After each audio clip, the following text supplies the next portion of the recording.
اللہ الرحمن الرحیم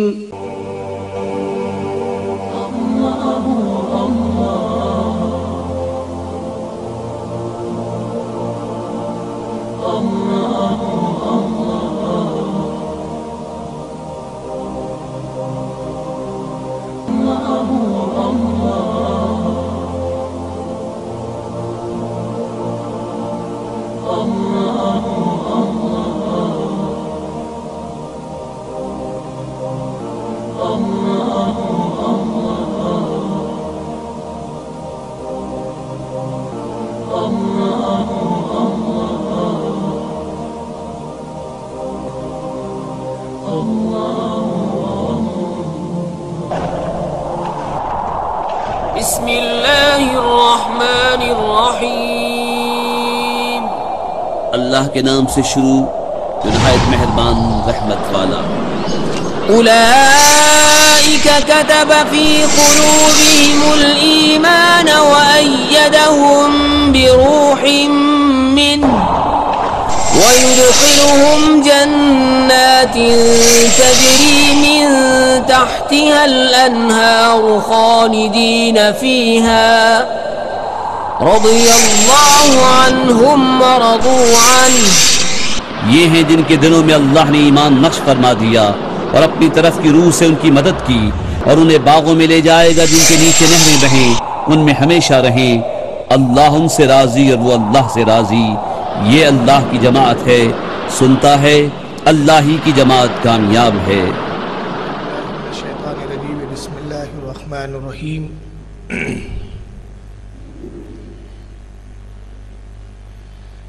الحمدللہ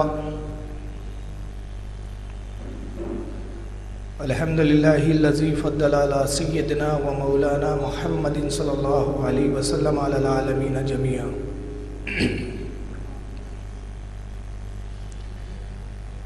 وَأَقَامَهُ يَوْمَ الْقِيَامَةِ لِلْمُذْنِبِينَ الْمُتْلَوِّثِينَ الْخَطَّائِينَ الْحَالِقِينَ شَفِيعًا۔ فصلی اللہ تبارک و تعالی علیہ وعلا کل من ہوا محبوب و مرضی لدیہ صلاۃ تبقى وتدوم بدوام الملک الحی القیوم۔ ونشهد ان لا اله الا الله وحده لا شريك له ونشهد ان سيدنا ومولانا محمدا عبده ورسوله بالهدى ودين الحق ارسله۔ فاعوذ باللہ من الشیطان الرجیم، بسم اللہ الرحمن الرحیم۔ قال اللہ تبارک و تعالی فی القرآن المجید والفرقان الحمید، فاسألوا اہل الذکر ان کنتم لا تعلمون۔ صدق اللہ العظیم۔ ان اللہ ملائکتہ یصلون علی النبی یا ایھا الذین آمنوا صلوا علیہ وسلموا تسلیما۔ اللہم صلی علی سیدنا مولانا محمد وعلی آلہ واصحابہ وبارک وسلم۔ صلاۃ و سلام علیک یا رسول اللہ صلی اللہ تعالی علیہ وسلم۔ وادی رضا کی کوہ ہمالا رضا کا ہے، وادی رضا کی کوئی ہمالا رضا کا ہے، جس سمت دیکھیے وہ علاقہ رضا کا ہے۔ اور پچھلوں نے تو لکھا بہت علم دین پر، پچھلوں نے تو لکھا بہت علم دین پر، جو کچھ ہے اس صدی میں وہ تنہا رضا کا ہے۔ معزز سامعین اکرام، ہم اور آپ آج اس جگہ جو جمع ہوئے ہیں، اس کا مقصد امام عشق و محبت، عظیم البرکت، بالا منزلت الشاہ امام احمد رضا خان فاضل بریلوی رضی اللہ تعالیٰ عنہ کے ذکر خیر مقصود ہے۔ ان کے کچھ تجدیدی کارنامے، ان کے کچھ علم و فنون پر گفتگو۔ آج ہم اپنے امام کی فضائل بھی سننے کے لیے جمع ہوئے ہیں، اور ان کے علوم جدیدہ پر کیا مہارت تھی۔ علوم دینیہ پر تو وہ مہارت تامہ رکھتے ہی تھے، مگر ساتھ ہی علوم جدیدہ، ماڈرن سائنس پر ان کی کیا مہارت تھی۔ آج کی اس بزم میں ہم اس چیز کا جائزہ لینے کے لیے جمع ہوئے ہیں، اور جیسا کہ جلسے کا اعلان ہو چکا ہے اور اعلانات کے ذریعے آپ سماعت فرما چکے کہ آج کا عنوان خطابت جو مجھے دیا گیا ہے وہ ہے امام احمد رضا ماہر علوم جدیدہ۔ ماڈرن علوم جو ہوتے ہیں، ماڈرن سائنس جو ہے، اس پر اعلیٰ حضرت نے کیا کچھ لکھا اور کیا کہا، میں آپ کے سامنے بیان کروں۔ اس سے پہلے میں 3 حدیثیں آپ کے روبرو آپ کو سنانا چاہتا ہوں، جس میں آپ دیکھیں گے کہ عالم دین کی فضیلت اور عالم دین کا مقام اللہ اور رسول کے نزدیک کتنا بلند و بالا ہے۔ چنانچہ آئیے سب سے پہلے میں عالم دین کی فضیلت کے تعلق سے مشکوٰۃ شریف کی ایک حدیث سناؤں۔ یہ مشکوٰۃ شریف کی حدیث ہے۔ چنانچہ مشکوٰۃ شریف کی بڑی مشہور حدیث ہے، جس کو امام ترمذی نے سنن ترمذی میں اور ابن ماجہ نے سنن ابن ماجہ میں، امام ابن ماجہ نے بھی اس کو نقل کیا ہے، اور بھی متعدد محدثین نے نقل کیا۔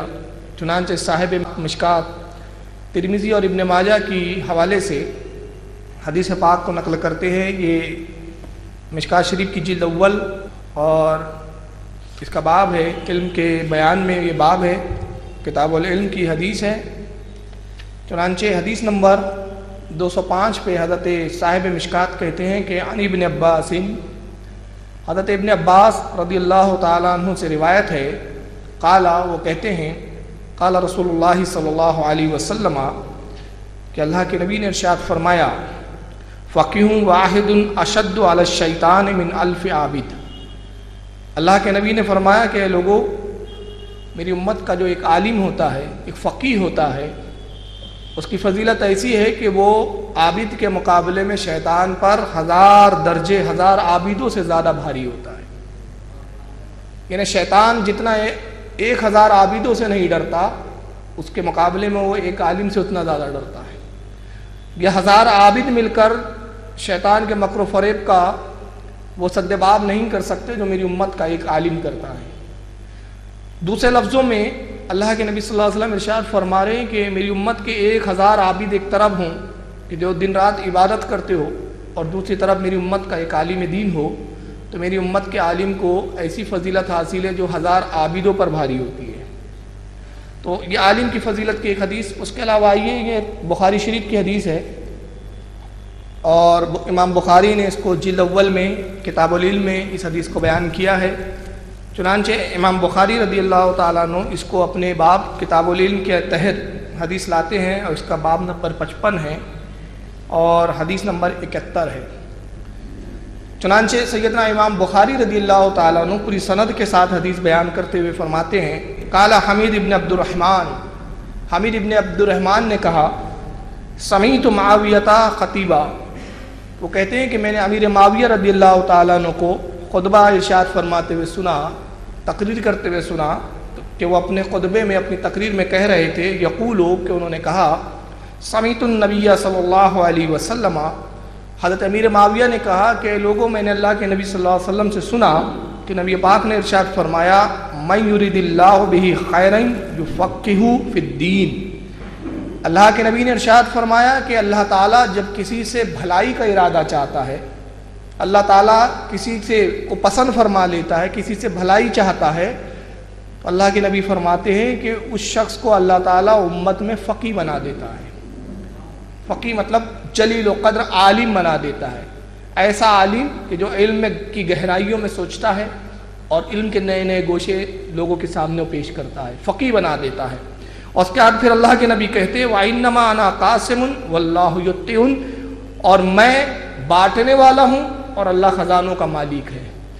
یہاں نبی پاک صلی اللہ علیہ وسلم علم کے ساتھ اپنے آپ کو جو قاسم فرما رہے ہیں اور اللہ کو خزانے کا مالک اور اپنے آپ کو بانٹنے والا فرما رہے ہیں، تو مطلب دوسرے لفظوں میں اللہ کے نبی فرما رہے ہیں کہ علم تو اللہ تعالیٰ کی پیدا کردہ چیز ہے، اس کا خالق اللہ ہے علم کا، مگر وہ خزانہ ہے اللہ رب العزت کا، اور میں بانٹنے والا ہوں۔ گویا اب جس کو بھی علم چاہیے اس کو میرے ہی در پر آنا ضروری ہے، مجھے سے اس کو علم حاصل کرنا ہے۔ تو یہاں حدیث میں عالم کی فضیلت یہ پتہ چلی کہ نبی پاک صلی اللہ علیہ وسلم جو علم کی خیرات بانٹ رہے ہیں، اس کا لینے والا عالم دین فقیہ ہوتا ہے۔ آئیے تفسیر ابن کبیر کے حوالے سے میں ایک حدیث پیش کر دوں۔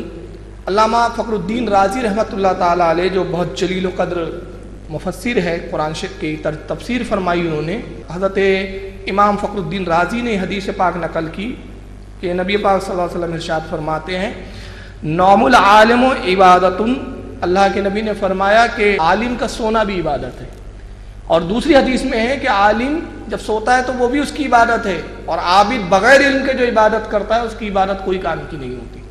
تو علم کے ساتھ جو عبادت کی جائے اس کی فضیلت بہت زیادہ ہوتی ہے۔ تو اللہ کے نبی فرماتے ہیں نوم العالمی عبادہ، جو عالم سو جائے اس کا سونا بھی عبادت ہے، وَمُذَاكَرَتُهُ تَسْبِيحٌ، اور جب وہ دین کی گفتگو کرتا ہے، دین پر بات کرتا ہے، تو نبی پاک فرماتے ہیں اس کا دین پر بات کرنا یہ تسبیح کرنے کے برابر ثواب میں لکھا جاتا ہے۔ گویا جتنی دیر وہ دین کا مذاکرہ کرتا ہے، دین پہ گفتگو فرماتا ہے، اتنی دیر تک اللہ تعالیٰ اس کو تسبیح کا ثواب عطا فرماتا ہے۔ وَنَفْسُهُ صَدَقَاتٌ، اور جتنی وہ سانسیں لیتا ہے ہر سانس کے بعد اس کو صدقہ دینے کا ثواب اللہ تعالیٰ عطا فرماتا ہے۔ وَقُلُّ قَطَرَاتٍ نَزَلَتْ مِنْ عَيْنِهِ تُفِيُّ بَحْرًا مِنْ جَهَنَّمَ، اور اللہ کے نبی نے فرمایا کہ عالم جب خوف الہی میں روتا ہے تو عالم کی آنکھوں کے ایک ایک قطرہ جو بہتا ہے، ہر قطرے کے عوض اللہ تعالیٰ جہنم کے ایک سمندر کو بجھا دیتا ہے، جہنم کا ایک سمندر ٹھنڈا کر دیا جاتا ہے۔ تو عالم کی آپ یہاں سے فضیلت کا اندازہ لگائیں کہ جو عالم دین ہوتا ہے وہ اتنا فضیلت کا حامل ہوتا ہے کہ اس کا رونا بھی جہنم کے بجھنے کا سبب بن جاتا ہے، اس کی گفتگو تسبیح ہو جاتی ہے، اس کا سانس لینا جو ایک ایک سانس وہ لیتا ہے جینے کے لیے، وہ در حقیقت اس کا اپنا جینا نہیں ہوتا بلکہ ایک ایک سانس صدقے کے جو ہے ثواب کا باعث اس کے لیے بن جاتی ہے۔ اب یہ تو ہوا عالم کا معاملہ، اور یہ جتنی حدیثیں ہیں یہ ایک عام عالم دین کے لیے آئی ہے جو عالم باعمل ہو، متقی اور پرہیزگار ہو، ایسے عالم کے لیے حدیثیں آئی ہے۔ اور پھر عالم میں ایک بڑا درجہ ہوتا ہے جو فقیہ ہوتا ہے، اور پھر فقیہ اور اس میں بہت سارے درجات ہیں، انہی علماء کے جو مختلف درجات آئے ہیں ان میں ایک درجہ ہوتا ہے مجدد کا، جو دین کی تجدید کرتا ہے۔ تو امام احمد رضا خان فاضل بریلوی رضی اللہ تعالیٰ عنہ اس زمانے کے مجدد ہے، اور اس پر کسی بھی علماء اہل سنت میں کسی کا اختلاف نہیں ہے اعلی حضرت کے مجدد ہونے پر۔ بہرحال آج کا عنوان ان کے مجدد ہونے پر اور تجدیدی کارناموں پر نہیں ہے، تجدید و کارنامے پہ تو ہے لیکن ان کی فضیلت پر یہ نہیں ہے کہ مجدد ہے تو مجدد کی کیا فضائل ہے، اس پر ابھی ہماری گفتگو نہیں ہے کیونکہ عنوان بڑا وسیع ہے، لہذا میں تمہید کو سمیٹتے ہوئے مختصر پہلے میں اعلیٰ حضرت کی زندگی کے کچھ گوشوں پہ آپ سے گفتگو کر لوں اور بتاؤں کہ اعلیٰ حضرت کون تھے، ان کا تعلق کس خاندان سے ہے، اور اعلیٰ حضرت کی پیدائش وغیرہ اور ان کا مقام، تاکہ آپ جانیں کہ جو ہمارا مجدد ہے اس کی شان کیا ہے، اس کا گھرانہ کتنا بلند و بالا ہے۔ چنانچہ جب ہم اعلیٰ حضرت رضی اللہ تعالیٰ عنہ کی تاریخ کا جائزہ لیتے ہیں تو معلوم ہوتا ہے کہ آپ کا تعلق قندھار کے ایک قبیلے بڑھچ یا بڑھچ، اس قبیلے سے آپ کا تعلق ہے جو پٹھانوں کا قبیلہ تھا قندھار کا، اور بڑا مشہور و معروف قبیلہ تھا۔ مغلیہ دور کے اندر آپ کے جد کریم، آپ کے جد اعلیٰ حضرت جناب سعید اللہ خان صاحب مغلیہ دور میں قندھار سے ہندوستان تشریف لے کر آئے۔ ان کا نام تھا جو سب سے پہلے اعلیٰ کے خاندان میں ہندوستان آتے ہیں، ان کا نام ہے سعید اللہ خان صاحب۔ ان کے صاحبزادے تھے سعادت یار خان صاحب جو مغلیہ فوج میں سپاہی تھے اور ایک بڑے عہدے پر فائز تھے۔ چنانچہ مغلیہ زمانے میں روہل کھنڈ کا جو ایک قلعہ ہے وہاں کو فتح کرنے کے لیے وہاں نکلے آپ، اور اس قلعے کو فتح کرنے کے بعد آپ روہل کھنڈ وہیں پر ہی مقیم ہو گئے، وہیں آپ کا انتقال ہوا، وہیں آپ کو دفن کیا گیا۔ سعادت یار خان صاحب کے صاحبزادے جو تھے ان کا نام تھا قاسم خان صاحب۔ جناب قاسم خان صاحب جو تھے یہ بھی مغلیہ حکومت کے زمانے میں ایک بڑے عہدے پر فائز تھے، اور بدایوں جو علاقہ ہے یو پی کا بدایوں، وہاں کے آپ کو تحصیلدار جو ہے حکومت مغلیہ کے زمانے میں منتخب کیا گیا۔ 8 گاؤں آپ کے جاگیر میں تھے، اور یہ جاگیر اعلیٰ حضرت کے بعد تک مفتی اعظم تک، بلکہ اب تو گاؤں کی جاگیریں ختم ہو گئی، البتہ آج بھی اس خاندان میں دولت و ثروت ہے۔ گویا بتانا مقصود یہ ہے کہ اعلیٰ حضرت کسی ایسے گھرانے سے تعلق نہیں رکھتے تھے کہ جہاں کھانے کے بھی لالے پڑے ہوئے ہو، آپ کا خوشحال گھرانہ تھا، معزز گھرانہ تھا، رہن سہن کے اعتبار سے بھی آپ معززین میں آپ کا شمار ہوتا تھا، اور قبیلے اور خاندان کے بھی اعتبار سے آپ معزز تھے۔ چنانچہ 8 گاؤں ان کو جاگیر میں ملے جن کا نام تھا جناب قاسم خان صاحب۔ ان کے صاحبزادے تھے مولانا رضا علی خان صاحب۔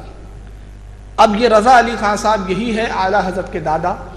تو ان سے پہلے تک جتنے آپ کے خاندان کے بزرگ ہیں سب سپاہ گیری میں تھے، فوج میں تھے، مگر رضا علی خان وہ پہلے شخص ہے اعلیٰ حضرت کی خاندان کے آپ کے دادا کہ جنہوں نے سپاہ گیری کو چھوڑ دیا، سپاہی کو، فوج کو چھوڑ دیا، اور آپ عالم دین بنے، اور اس کے بعد آپ نے پوری زندگی علم دین کی خدمت میں گزار دی۔ یہیں سے اس خاندان کا جو ہے نظریہ اور اس خاندان کا ایک نیا روپ اور ایک نیا رخ یہاں سے سامنے آتا ہے۔ رضا علی خان صاحب کے صاحبزادے تھے حضرت مولانا نقی علی خان صاحب، اور یہ تھے اعلیٰ حضرت کے والد گرامی۔ اپنے وقت کے بہت بڑے محدث تھے، بہت بڑے عالم تھے، بہت بڑے مفتی تھے، بلکہ اعلیٰ حضرت اپنے والد کے بارے میں یہاں تک فرماتے خاتم الاقابر کے لقب سے آپ اپنے والد کو یاد کیا کرتے تھے، یعنی وہ بزرگوں میں ختم ہونے والا جس پہ بزرگیت ختم ہو جائے۔ مولانا نقی علی خان اپنے زمانے کے اتنے بڑے عالم تھے۔ اب خاندان کی اگر تفصیل بتائے، کاظم علی خان صاحب زمانے انگریز کے زمانے میں ان کے کیا جنگ آزادی میں حصہ رہا، یہ ایک الگ ٹاپک ہے، کبھی 15 اگست پہ ہم اس پہ بولیں گے انشاءاللہ، تو ابھی تو ٹاپک نہیں ہے۔ بہرحال میں اتنا بتا دوں کہ مولانا نقی علی خان انگریزوں کے خلاف آپ نے جہاد بھی کیا ہے، آپ کے والد مولانا رضا علی خان نے بھی اور مولانا نقی علی خان نے بھی، اور زمانے میں آپ نے کتابیں بھی متعدد لکھی۔ 30 کتابیں آپ کی جو ہے پائی جاتی ہیں، جن میں سے چند چھپ چکی ہے اور ابھی بہت ساری کچھ چھپنا باقی ہے۔ ان میں خطبہ علمی، جو خطبے کی کتاب ہے جو جمعے میں پڑھائے جاتے ہیں، وہ اتنی مشہور ہے کہ آج وہابیوں کی مسجد میں بھی وہی پڑھایا جاتا ہے۔ اکثر وہابی خطبہ دینے والے جو مولوی ہوتے ہیں انہی کی خطبے کی کتاب سے جمعے کا خطبہ دیتے ہیں، یہ بڑا مشہور ان کا جو ہے خطبہ علمی۔ اس کے علاوہ آپ کی تفسیر سورہ علم نشرہ، شہادت حسین کے تعلق سے جب بیان ہوا تھا اس میں وہ کتاب بھی میں دکھا چکا ہوں کہ سورہ علم نشرہ کی تفسیر مولانا نقی علی خان علیہ رحمہ نے فرمائی، جو تقریباً 485 یا 90 صفحات کے پر مشتمل ہے۔ ایک چھوٹے سے سورت کی اتنی تفصیلیں یہاں موجود ہے، دیکھیے رکھی ہوئی بھی ہے۔ اس کے علاوہ آپ کی کتاب ہے سرور القلوب بے ذکر المحبوب، جو نبی پاک صلی اللہ علیہ وسلم کی فضیلت پر آپ نے لکھی، یہ بھی یہاں موجود ہے۔ میں ساتھ میں اس لیے لایا ہوں تاکہ یہ دکھا بھی دوں آپ کو کہ یہ کتابیں آج چھپتی ہیں، اس کو آپ پڑھیں اور اس کو جانیں۔ یہ نہیں ہے کہ ہم کہہ دیتے ہیں کہ کتابیں لکھی تو اب وہ پائی نہیں جاتی ہے، اور لوگ کہتے ہیں کہ یار یہ لوگ بریلوی لوگ صرف بتاتے ہیں اور کتابیں کو چھپتی ہے ہی نہیں، ان کے یہاں ہی نہیں، تو ہم ظاہر کر دیتا ہوں کہ کتابیں چھپ چکی ہے بہت ساری۔ یہ سرور القلوب مولانا نقی علی خان کی۔ اس کے بعد ایک اور مشہور کتاب ہے آپ کی جس کا نام ہے جواہر البیان فی اسرار الارکان۔ یہ نماز کے ارکان میں کیا حکمت ہے، رکوع میں کیا حکمت ہے، سجدے میں کیا حکمتیں ہیں، ان تمام حکمتوں پہ مولانا نقی علی خان نے کتاب کو ترتیب دیا ہے۔ تو اس طرح اور بہت ساری کتابیں آپ کی ملتی ہے، جس میں سے ایک کتاب بڑی مشہور اور ہے جس پہ اعلیٰ حضرت کا حاشیہ بھی ہے، جس کا نام ہے فضل العلم والعلماء، جو علماء دین اور علم کی فضیلت پر آپ نے لکھا ہے۔ تو اس طرح تقریباً 30 کتابیں مولانا نقی علی خان کی پائی جاتی ہے۔ انہی کے علمی ماحول میں اور علمی گھرانے میں اعلیٰ حضرت کی ولادت 14 جون 1856 عیسوی مطابق 10 شوال 1272 ہجری کو آپ کی ولادت ہوئی۔ سن عیسوی آپ کا 1856 اور سن ہجری 1272۔ اتوار کا دن آپ کی ولادت ہوئی، آپ کا نام محمد رکھا گیا اور تاریخی نام آپ کا المختار، اور دادا نے احمد رضا رکھا۔ اور اعلیٰ حضرت کی جو سب سے بڑی اور خاص بات ہے وہ یہ ہے کہ علم ابجد کے اعتبار سے ایک علم ہوتا ہے علم ابجد کا، جس میں حروفوں کے عدد نکالے جاتے ہیں۔ تو علم ابجد کے اعتبار سے قرآن عظیم کی جس آیت کریمہ سے آپ کی تاریخ ولادت نکلتی ہے وہ آیت کریمہ سورہ مجادلہ کی آخری آیت، جس میں اللہ تعالیٰ ارشاد فرماتا ہے اولئک کتب فی قلوبہم الایمان وایدہم بروح منہ۔ اللہ ارشاد فرماتا ہے کہ یہ وہ لوگ ہیں کہ جن کے دلوں پر اللہ نے ایمان کو نقش کر دیا ہے۔ یہ قرآن عظیم کی آیت کا ترجمہ، اولئک کتب فی قلوبہم الایمان وایدہم بروح منہ۔ یہ وہ لوگ ہیں کہ جن کے دلوں پر اللہ نے ایمان نقش کر دیا اور مقدس روح جبریل سے ان کو مدد کی، جبریل کو ان کا مددگار بنا دیا۔ اس آیت کے جب عدد نکالے جاتے ہیں وہ ہوتے ہیں 1272، اور یہی ہے اعلیٰ حضرت کی تاریخ ولادت 1272۔ گویا 1272 اس آیت کریمہ کے عدد اور اعلیٰ حضرت کی تاریخ ولادت 1272 یہ بتا رہی ہے کہ جب آپ جس تاریخ اور جس سن میں پیدا ہوتے ہیں، تاریخ ولادت نہیں، تاریخ سن، میں ولادت کہہ رہا ہوں، معافی چاہتا ہوں، ولادت سن جو ہے آپ کا سن جو ہجری ہے وہ 1272 اور آیت کریمہ 1272 یہ بتا رہی ہے کہ یہ پیدا ہونے والا وقت کا وہ عالم دین ہے کہ جو پیدا ہوا تبھی سے اللہ نے اس سے پہلے ہی اس کی تقدیر میں ایمان کو نقش فرما دیا اور ایسا صاحب ایمان بنایا کہ دوسروں کے ایمان کا تحفظ کرنے والا بن گیا.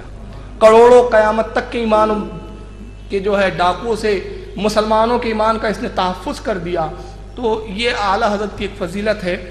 بچپنے کی عادت و اطوار کے تعلق سے جہاں بڑی لمبی طویل گفتگو ہے، مختصر میں بتا دوں کہ آپ بچپنے سے ہی علمی ذوق و شوق کے جو ہے دلدادہ تھے. پڑھنا اور پڑھانا یہ آپ کا مشغلہ تھا، کبھی کھیل خود میں حصہ نہیں لیتے تھے. چنانچہ آپ کے سوانح نگاہ اور خاص شاگرد جن کا نام حضرت علامہ ظفر الدین بہاری ملک العلماء جنہیں کہا جاتا ہے، انہوں نے اعلیٰ حضرت کی سوانح حیات پر ایک ضخیم کتاب جو 3 جلدوں میں اب چھپ چکی ہے جس کا نام ہے حیات اعلیٰ حضرت. اس کے علاوہ اعلیٰ حضرت کے بھتیجے مولانا حسنین رضا خان صاحب علیہ رحمہ جو حضور سبطین میاں کے والد گرامی ہیں، ان کی ایک کتاب ہے سیرت اعلیٰ حضرت. یہ تمام کتابیں جو آپ کی سیرتوں پہ لکھی گئی، آپ کے حالات زندگی پر اور سوانح پر لکھی گئی، ان تمام کتابوں میں مصنفین لکھتے ہیں کہ آپ کا عالم یہ تھا کہ کبھی کھیل کود میں آپ حصہ نہیں لیا کرتے تھے. پتنگ بازی کا آپ کو شوق نہیں تھا. اس زمانے بریلی میں پتنگ بڑی کثرت سے اڑائی جاتی تھی. آج بھی بریلی کا منجا بڑا مشہور ہے، محاوروں میں استعمال ہوتا ہے کہ بریلی کا منجا ہے یہ. مگر عالم یہ ہوتا کہ آپ کے گھر میں اگر پتنگ کٹ کر بھی آ جاتی تو آپ اس پتنگ کو اٹھاتے اور والد گرامی کے پلنگ کے نیچے رکھ دیتے. آپ کے والد مولانا نقی علی خان علیہ رحمہ آتے، دیکھتے پتنگ نیچے رکھی ہے، فرماتے کس نے رکھا؟ تو کہا جاتا یہ امن میاں نے رکھا. آپ کا گھر میں لاڑ کا نام جو آپ کی والدہ پکارتی تھی وہ امن میاں کہہ کے پکارتی تھی. تو آپ کے والد مسکرا کے کہتے ہاں امن میاں کو کھیل کود سے مشغلہ ہے ہی کہاں، انہیں تو پڑھنے پڑھانے کا شوق ہے، شاید یہ پتنگ ہمارے لیے اڑانے کے لیے چھوڑ گئے ہیں. تو پتنگ بھی آپ جو ہے بچپنے میں نہیں اڑاتے تھے، کھیل کود میں حصہ نہیں لیتے تھے. صرف آپ کا مشغلہ کیا تھا؟ کتابوں کی ورگردانی، کتابیں آپ کثرت سے پڑھا کرتے تھے.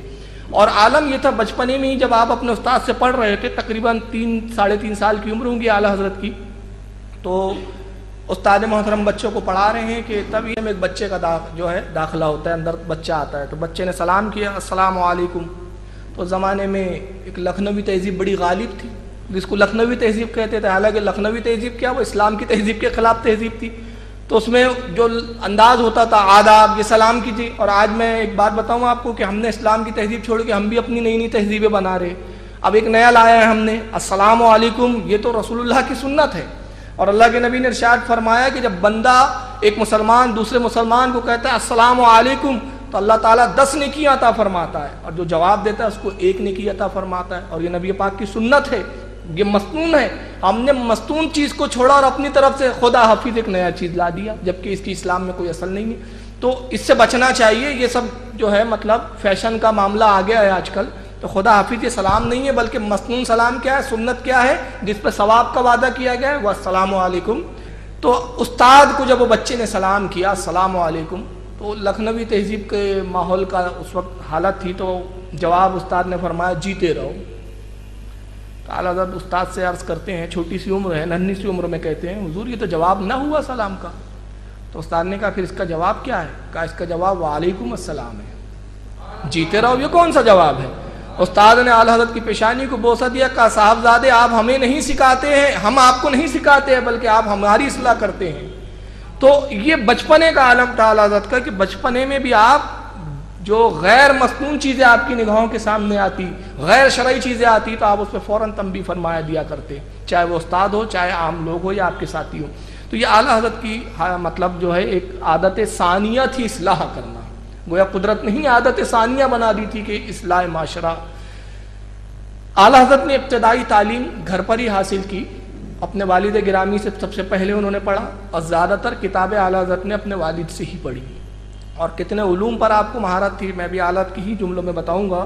مولانا نقی علی خان سے آپ نے پڑھا، اور اعلیٰ حضرت کی آپ شان دیکھیے کہ جب 4 سال کی عمر تھی آپ کی، تو 4 سال کی عمر میں اعلیٰ حضرت نے قرآن کریم ناظرہ ختم فرما دیا تھا.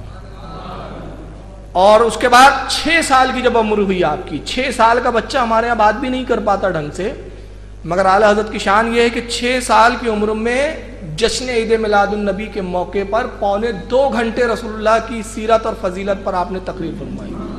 6 سال کی عمر میں آپ نے سب سے پہلے قوم کو خطاب کیا، جس میں بڑے بڑے جید علماء موجود تھے، اور اعلیٰ حضرت کی انہوں نے تقریر کو سماعت کیا اور خوب سراہا۔ 8 سال کی جب عمر ہوتی ہے اعلیٰ حضرت کی، 8 سال کی عمر میں اعلیٰ حضرت نے سب سے پہلی کتاب لکھی، اور وہ کتاب اردو زبان میں نہیں تھی، ہندی میں نہیں تھی، بلکہ وہ کیا تھی؟ ہدایت النحو، جو عربی گرامر کی کتاب ہے، جس میں گرامر، صرف و نحو کی بحثیں ہوتی ہیں۔ یہ نحو کی کتاب ہے جو گرامر کسے عربی کہا جاتا ہے، اس کا آپ نے شرح فرمائی، اس کا خلاصہ فرمایا، اور وہ عربی زبان میں، وہ کتاب بھی عربی ہے اور عربی میں ہی اس کی شرح فرمائی 8 سال کی عمر میں۔ اور جب آپ کی 10 سال کی عمر ہوئی تو درسی کتاب جو درس میں پڑھائی جاتی ہے مدارسوں میں، جس کو علماء پڑھتے ہیں، اس کا نام ہے مسلمہ الثبوت۔ اس کتاب کا اعلیٰ حضرت نے 10 سال کی عمر میں عربی زبان میں حاشیہ لکھا، اور اس کے بعد پھر مسلسل لکھتے رہے۔ اب وہ انشاءاللہ میں آگے کل کی تقریر میں بتاؤں گا کہ کس عمر میں آپ کتنی کتابیں لکھ چکے تھے۔ اعلیٰ حضرت کے جو مشہور استاد تھے، جن سے آپ نے گھر پر ہی پڑھا، آپ کسی مدرسے میں کبھی گئے نہیں اور کسی مدرسے میں آپ نے داخلہ نہیں لیا، ایک پروپیگنڈا جو کیا جاتا ہے کہ اعلیٰ حضرت نے دیوبند کے مدرسے میں پڑھا، کل اس کے بارے میں ہم تفصیل سے بات کریں گے کہ یہ صرف پروپیگنڈا ہے، اس کی کوئی اصلیت نہیں ہے۔ اعلیٰ حضرت نے اپنے گھر پر ہی پڑھا، جو بھی استاد سے پڑھا گھر پر پڑھا، ان کے گھر پر ہی استادوں نے ان کو تعلیم دی، جس میں آپ کے والد مولانا نقی علی خان سب سے زیادہ پڑھانے والے ہیں۔ اس کے بعد جو دیگر اساتذہ سے آپ نے علم حاصل کیا، ان میں ایک ہے حضرت شاہ علیہ رسول ماہروی، جو آپ کے پیر و مرشد بھی ہیں، اعلیٰ حضرت نے ان سے علم حاصل کیا۔ شیخ احمد بن زین دہلان شافعی مکی، یہ مکہ کے بہت بڑے محدث اور عالم تھے، اعلیٰ حضرت نے ان سے بھی علم حدیث کی تعلیم حاصل کی۔ اس کے بعد ہے شیخ عبد الرحمن سراج مکی، یہ بھی مکہ کے عالم تھے، ان سے بھی اعلیٰ حضرت نے علم حاصل کیا۔ علامہ عبدالعلی رامپوری، ان سے اعلیٰ حضرت نے علم حاصل کیا۔ ابو الحسین نوری علیہ رحمہ، ان سے بھی اعلیٰ حضرت نے پڑھا۔ اور آخری میں 2 نام بتا دیتا ہوں، شیخ حسین بن صالح، ان سے پڑھا، اور یہ آخری نام میں استاد کا لے رہا ہوں، مرزا غلام قادر بیگ۔ اب میں یہاں پر ایک بات تھوڑا رک کر کہہ دوں کہ غلام قادر بیگ صاحب جو ہے، ان کے بارے میں دیوبندی حضرات ایک دعویٰ کرتے اور اہل حدیث حضرات بھی، اور وہ یہ کہ غلام قادر بیگ غلام احمد قادیانی کا سگا بھائی تھا۔ اب تقریر کا موقع نہیں ہے کہ اس پہ میں خلاصہ کروں، بات ریکارڈ ہو رہی ہے اور یہ نیٹ پر جائیں گی انشاءاللہ، تو میں صرف ایک بات کہہ رہا ہوں کہ جتنے سننے والے ہیں ان کو چیلنج ہے کہ اگر کوئی مائی کا لال یہ ثابت کر دے کہ غلام قادر بیگ غلام احمد قادیانی کا بھائی تھا، تو میں اس کو 5 لاکھ روپیہ اپنی حیثیت کے مطابق اعلان کر رہا ہوں، 5 لاکھ روپیہ نقد انعام دوں گا۔ بس اس سے زیادہ ابھی میں جواب دینے کے موڈ میں نہیں ہوں، کیونکہ ٹاپک نہیں ہے اس پر۔ جب ٹاپک آئیں گا تو ہم بتائیں گے کہ یہ کمبخت کتنا جھوٹ گڑھ دیتے ہیں۔ غلام قادر بیگ الگ شخصیت ہے، اور غلام احمد قادیانی کا بھائی وہ تو مولوی اور عالم بھی نہیں تھا، مگر چونکہ یہاں غلام احمد قادیانی اور غلام قادر بیگ لفظ غلام دکھا تو بھائی اس کو پہلے بھائی بنایا، اور بھائی بنا کے حالت کا استاد بنا دیا انہوں نے، جبکہ اس سے کوئی تعلق نہیں ہے۔ بہرحال 1869 میں اعلیٰ حضرت 1869 عیسوی میں اعلیٰ حضرت فارغ التحصیل ہو گئے، مطلب مکمل عالم بن گئے۔ اس وقت ایگزیکٹ عمر جو اعلیٰ حضرت نے خود بیان کی کہ جس وقت میں عالم دین بنا اور جس وقت سند فراغت مجھے عطا کی گئی، دستار بندی کی گئی، میرے سر پہ دستار باندھی گئی اور اعلان کیا گیا کہ اب یہ احمد رضا عالم دین ہو گئے، اس وقت میری عمر 13 سال 10 ماہ 5 دن تھی۔ اعلیٰ حضرت نے خود ایگزیکٹ فیگر بتایا جو اس وقت میری عمر تھی۔ پہلا فتویٰ 14 شعبان 1286 ہجری کو اعلیٰ حضرت نے دیا رضاعت کے تعلق سے، یہ پہلا فتویٰ تھا آپ کا باضابطہ۔ اس سے پہلے جو کچھ لکھا تھا اس کی حیثیت فتوے کی نہیں تھی، صرف ایک تحقیقی مرحلے تھے وہ، لیکن بحیثیت مفتی پہلا فتویٰ جب آپ نے دیا، اس وقت آپ کی عمر جو ہے وہ تقریباً 14 سال تھی۔ 14 شعبان کو آپ نے، اور یہ بڑا اتفاق ہے کہ عمر بھی 14 تھی اور تاریخ بھی 14 تھی، یہ بڑی مناسبت ہے۔ اور مسئلہ کیا تھا؟ رضاعت کا مسئلہ تھا۔ اور میں آپ کو بتاؤں کہ 14 شعبان 1286 ہجری سے لے کر 1340 ہجری تک آپ نے کل 54 سال فتوے لکھے۔ کتنے سال؟ 54 سال، 54 ایئر۔ اور یہ فتوے کہاں کہاں سے آپ سے پوچھے جاتے تھے؟ برما، ایشیا، افریقہ، چین، افغانستان، حجاز مقدس، حجاز جس کو اب سعودی عربیہ کہا جاتا ہے، اس زمانے اس کا نام تھا حجاز مقدس، امریکہ وغیرہ سے یہ فتاوے آتے اور اعلیٰ حضرت کے جوابات دیتے۔ خود آپ کے ایک شاگرد حضور محدث اعظم ہند رحمۃ اللہ تعالیٰ علیہ، جو جن کا نام سید محمد ہے، محدث اعظم ہند کچوچوی، فرماتے ہیں کہ ایک ایک وقت میں 500 بھی فتوے آپ کے پاس جمع ہو جایا کرتے تھے، اور افریقہ سے تو اتنے سوالات آتے تھے کہ ایک سال کے، جو صرف ایک سال میں افریقہ سے جو آپ سے سوالات پوچھے گئے، تو آپ کے شاگردوں نے خواہش کی کہ حضور ان فتووں کے جو جوابات آپ دیتے اس کو جمع فرما دیجئے تاکہ ایک کتاب بن جائے ایک فتوے کی۔ اعلیٰ حضرت نے ان کی خواہش پر ایک سال کے جب فتوے سے وہ افریقہ کے آئے ہوئے جمع کیے تو ایک مستقل کتاب بن گئی جس کا نام ہی ہے فتاوی افریقہ۔ یہ ہے وہ کتاب، دیکھیے میرے پاس موجود ہے الحمدللہ، یہ فتاوی افریقہ، یہ صرف ایک سال کے صرف افریقہ سے جو سوالات آئے تھے اس کے جوابات اعلیٰ حضرت نے جو اس میں دیے ہیں۔ تو اعلیٰ حضرت نے، اور اس کے بعد جو باقی فتاوے ہیں چند سالوں کے، وہ بھی شروع سے ابتدا کے نہیں ہیں، آخری وقت میں جب جمع فرمانا شروع کیا، اور جمع فرمانے کے بعد جب وہ فتاووں کو کتابی شکل میں جمع کیا گیا تو اب وہ فتاوی اعلیٰ حضرت کے 30 جلدوں پر مشتمل ہو چکے ہیں۔ یہاں پہ اس کی 2 جلدیں رکھی ہے، 2 والیوم ہے، ایسے 30 والیوم ہے اس کی پوری فتاوی رضویہ کی۔ اور اس میں کمال یہ ہے کہ جس زبان میں سوال پوچھا گیا اعلیٰ حضرت نے اسی زبان میں جواب دیا ہے۔ اگر انگلش میں سوال ہے تو انگلش میں بھی جواب ہے، فارسی میں سوال ہے تو جواب فارسی میں دیا جا رہا ہے، عربی میں سوال ہے تو جواب عربی میں دیا جا رہا ہے، اردو میں ہے تو اردو میں دیا جا رہا ہے۔ اور حد تو یہ ہے کہ سوال شاعری میں کیا جا رہا ہے تو اعلیٰ حضرت اسی بحر اور اسی قافیے کے ساتھ وہ شاعری میں ہی جواب عطا فرما رہا ہے۔ یہ شان ہے، اور یہ کوئی ڈھکی چھپی نہیں ہے، جس کا چاہے دل چاہے چھپی ہوئی ہے، موجود چیزیں ہیں، تو آپ جائیے گھروں میں کھولیے۔ میں ایک بات عرض کرتا ہوں اکثر لوگوں سے کہ جو اعلیٰ حضرت کو بغیر پڑھے صرف اپنے مولویوں کی سنا سنی پر آئے قائم کیے ہوئے ہیں، میں کہتا ہوں آپ سے زیادہ کوئی اندھا مقلد نہیں ہے۔ پہلے آپ پڑھیے، اس کے بعد رائے قائم کیجئے۔ دنیا کی کوئی عدالت ایسی نہیں ہے کہ جو سنے ہی نہیں اور فیصلہ کر دے۔ آپ نے بغیر سنے یا بغیر دیکھے فیصلہ کر دیا، تو اعلیٰ حضرت کو خود پڑھیے اور دیکھیے۔ اور میں ایک دعویٰ کرتا ہوں بڑے ذمہ داری کے ساتھ کہ اعلیٰ حضرت نے جتنے عقیدوں کی ترجمانی کی، یا جتنے عقائد کا تحفظ فرمایا، یا جتنے نظریات اپنی کتابوں میں بیان کیے، ایک نظریہ بھی کوئی اگر ایسا ثابت کر دے کہ جس کی تائید میں اعلیٰ حضرت کے ساتھ قرآن و حدیث، علماء، ائمہ کوئی نہ ہو، تنہا اس میں امام احمد رضا ہو، تو ہم ان کی غلامی کے لیے تیار ہیں۔ آپ ایک بھی عقیدہ، ایک بھی نظریہ ایسا اعلیٰ حضرت کا نہیں بتا سکتے کہ جس کی تائید میں قرآن و حدیث یا عالم دین پہلے کے بزرگوں کا کابر علماء یا کسی امام کا کوئی قول نہ ہو۔ تو اعلیٰ حضرت رضی اللہ تعالیٰ عنہ کے فتاوی 30 جلدوں میں الحمدللہ موجود ہے۔ اب آئیے اس کے بعد میں آگے اپنی بات بڑھاؤں کہ اعلیٰ حضرت نے کتنے علوم پر کتابیں لکھی؟ 55 علوم پر۔ یہ تو اعلیٰ حضرت نے خود فرمایا کہ میں نے 55 علوموں پہ لکھا ہے۔ چنانچہ اعلیٰ حضرت کی کتاب ہے، یہ اعلیٰ حضرت کی ایک کتاب ہے جس کا نام ہے، یہ دیکھیے، یہ اردو بھی نام ہے اس کا، اردو ترجمے کے ساتھ آ چکی ہے، اور یہ عربی کتاب ہے۔ یہ مولانا احسان الحق قادری صاحب نے اس کا ترجمہ کیا ہے عربی زبان میں۔ یہ کتاب کیا ہے؟ جس میں اعلیٰ حضرت نے مکہ اور مدینہ کے علماء کو سند حدیث عطا فرمائی ہے، حدیث کی سندیں جو امام بخاری، امام مسلم سے آپ تک پہنچی۔ اس کتاب کا نام ہے الاجازۃ المتینہ لعلماء بقعۃ والمدینہ۔ اس کتاب کے اندر اعلیٰ حضرت خود بیان فرماتے ہیں کہ 55 علوم پر میری کتابیں موجود ہیں، اور ان 55 علوم میں مختلف شعبوں پر جو کتابیں ہیں وہ علوم کون کون سے ہیں؟ اس میں حدیث ہے، اصول حدیث، قرآن، تفسیر، لغت اور نجوم، ریاضی، جغرافیہ، اس طرح کے بہت سارے، یعنی سے کل 55 علوم ہیں۔ میں یہاں پہ کچھ علوم کا ذکر کروں گا۔ اب یہ 55 علوم جو اعلیٰ حضرت تک پہنچے، کہیں سے پہنچے؟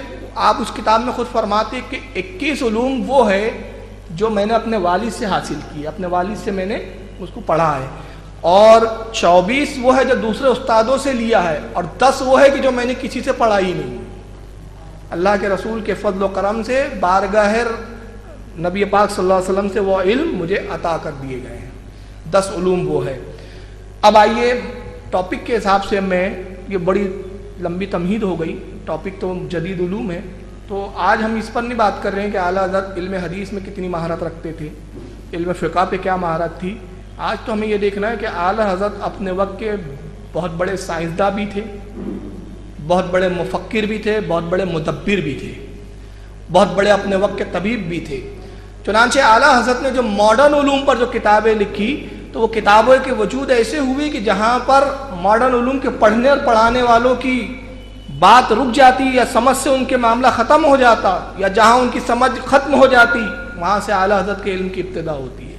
چنانچہ اس سے سب سے پہلے میں آپ سے عرض کرتا چلوں کہ حیات اعلیٰ حضرت، جو اعلیٰ حضرت کے شاگرد مولانا علامہ ظفر الدین بہاری علیہ رحمت کی لکھی، اس میں فرماتے ہیں کہ ڈاکٹر سر ضیاء الدین احمد صاحب اس زمانے کے بہت بڑے ریاضی کے ماہر تھے، میتھمیٹکس کے، آرتھمیٹک کے بہت بڑے اسکالر تھے وہ اپنے دور کے، یورپ سے پڑھ کر آئے تھے، اور اس زمانے میں اعلیٰ حضرت کے دور میں علی گڑھ یونیورسٹی کے وائس چانسلر تھے وہ. تو ریاضی کے نئے نئے مسائل اور نئے نئے پرابلمس یہ سالو کرتے رہتے تھے. اچھا، ان کے بارے میں ایک بات بتاؤں، سر ضیاء الدین کی جو بایوگرافی چھپی ہے اس پہ سر ضیاء الدین خود کہتے ہیں کہ جب میں نے میٹرک کا ایگزام دیا تھا تو میتھمیٹکس کا ایک پرچہ میرے سامنے آیا، تو اس میں فیثاغورس نے اس کو حل کرنے کے 2 طریقے بتائے تھے. اس پرابلم کو سالو کرنے کے 2 طریقے تھے میتھمیٹکس کے. سر ضیاء الدین کہتے ہیں کہ میں نے ذہن دوڑایا اور تیسرا طریقہ میں نے اس میں اور لکھ دیا جو کہ سوال میں نہیں تھا، وہ ان کا اپنا تھا. جب ایگزامینر نے ان کا پرچہ چیک کیا تو اس پہ لکھ دیا کہ ایگزام دینے والا اتنا زیادہ ہوشیار ہے جتنا ایگزام لینے والا نہیں ہے. اور اس وقت ان کو ایک اسپیشل ایوارڈ دیا گیا تھا اس لیے کہ انہوں نے وہ مسئلہ جو ہے پرابلم سالو کرنے کا جو تیسرا طریقہ ایجاد کیا تھا اس کے موجود اس کے ایجاد کرنے والے سر ضیاء الدین تھے. میٹرک کے اندر اتنے ذہین تھے، یورپ میں جا کے پڑھا، آکسفورڈ یونیورسٹی میں پڑھا، اور اس کے بعد جب وہ پڑھ کر ڈاکٹر اور پی ایچ ڈی کر کے میتھمیٹکس پر ہندوستان آئے تو علی گڑھ یونیورسٹی کے وائس چانسلر کے عہدے پر فائز ہوئے. تو ایک دور میں ایک وقت میں وہ ایک مسئلے کا بارے میں وہ تحقیق کر رہے تھے، ریاضی کا مسئلہ تھا میتھمیٹکس کا. ایک جگہ ان کی گاڑی رک گئی جا کے. اب جب گاڑی رک گئی تو بڑے پریشان ہوئے، بہت سوچتے رہے، حل نہیں نکلا.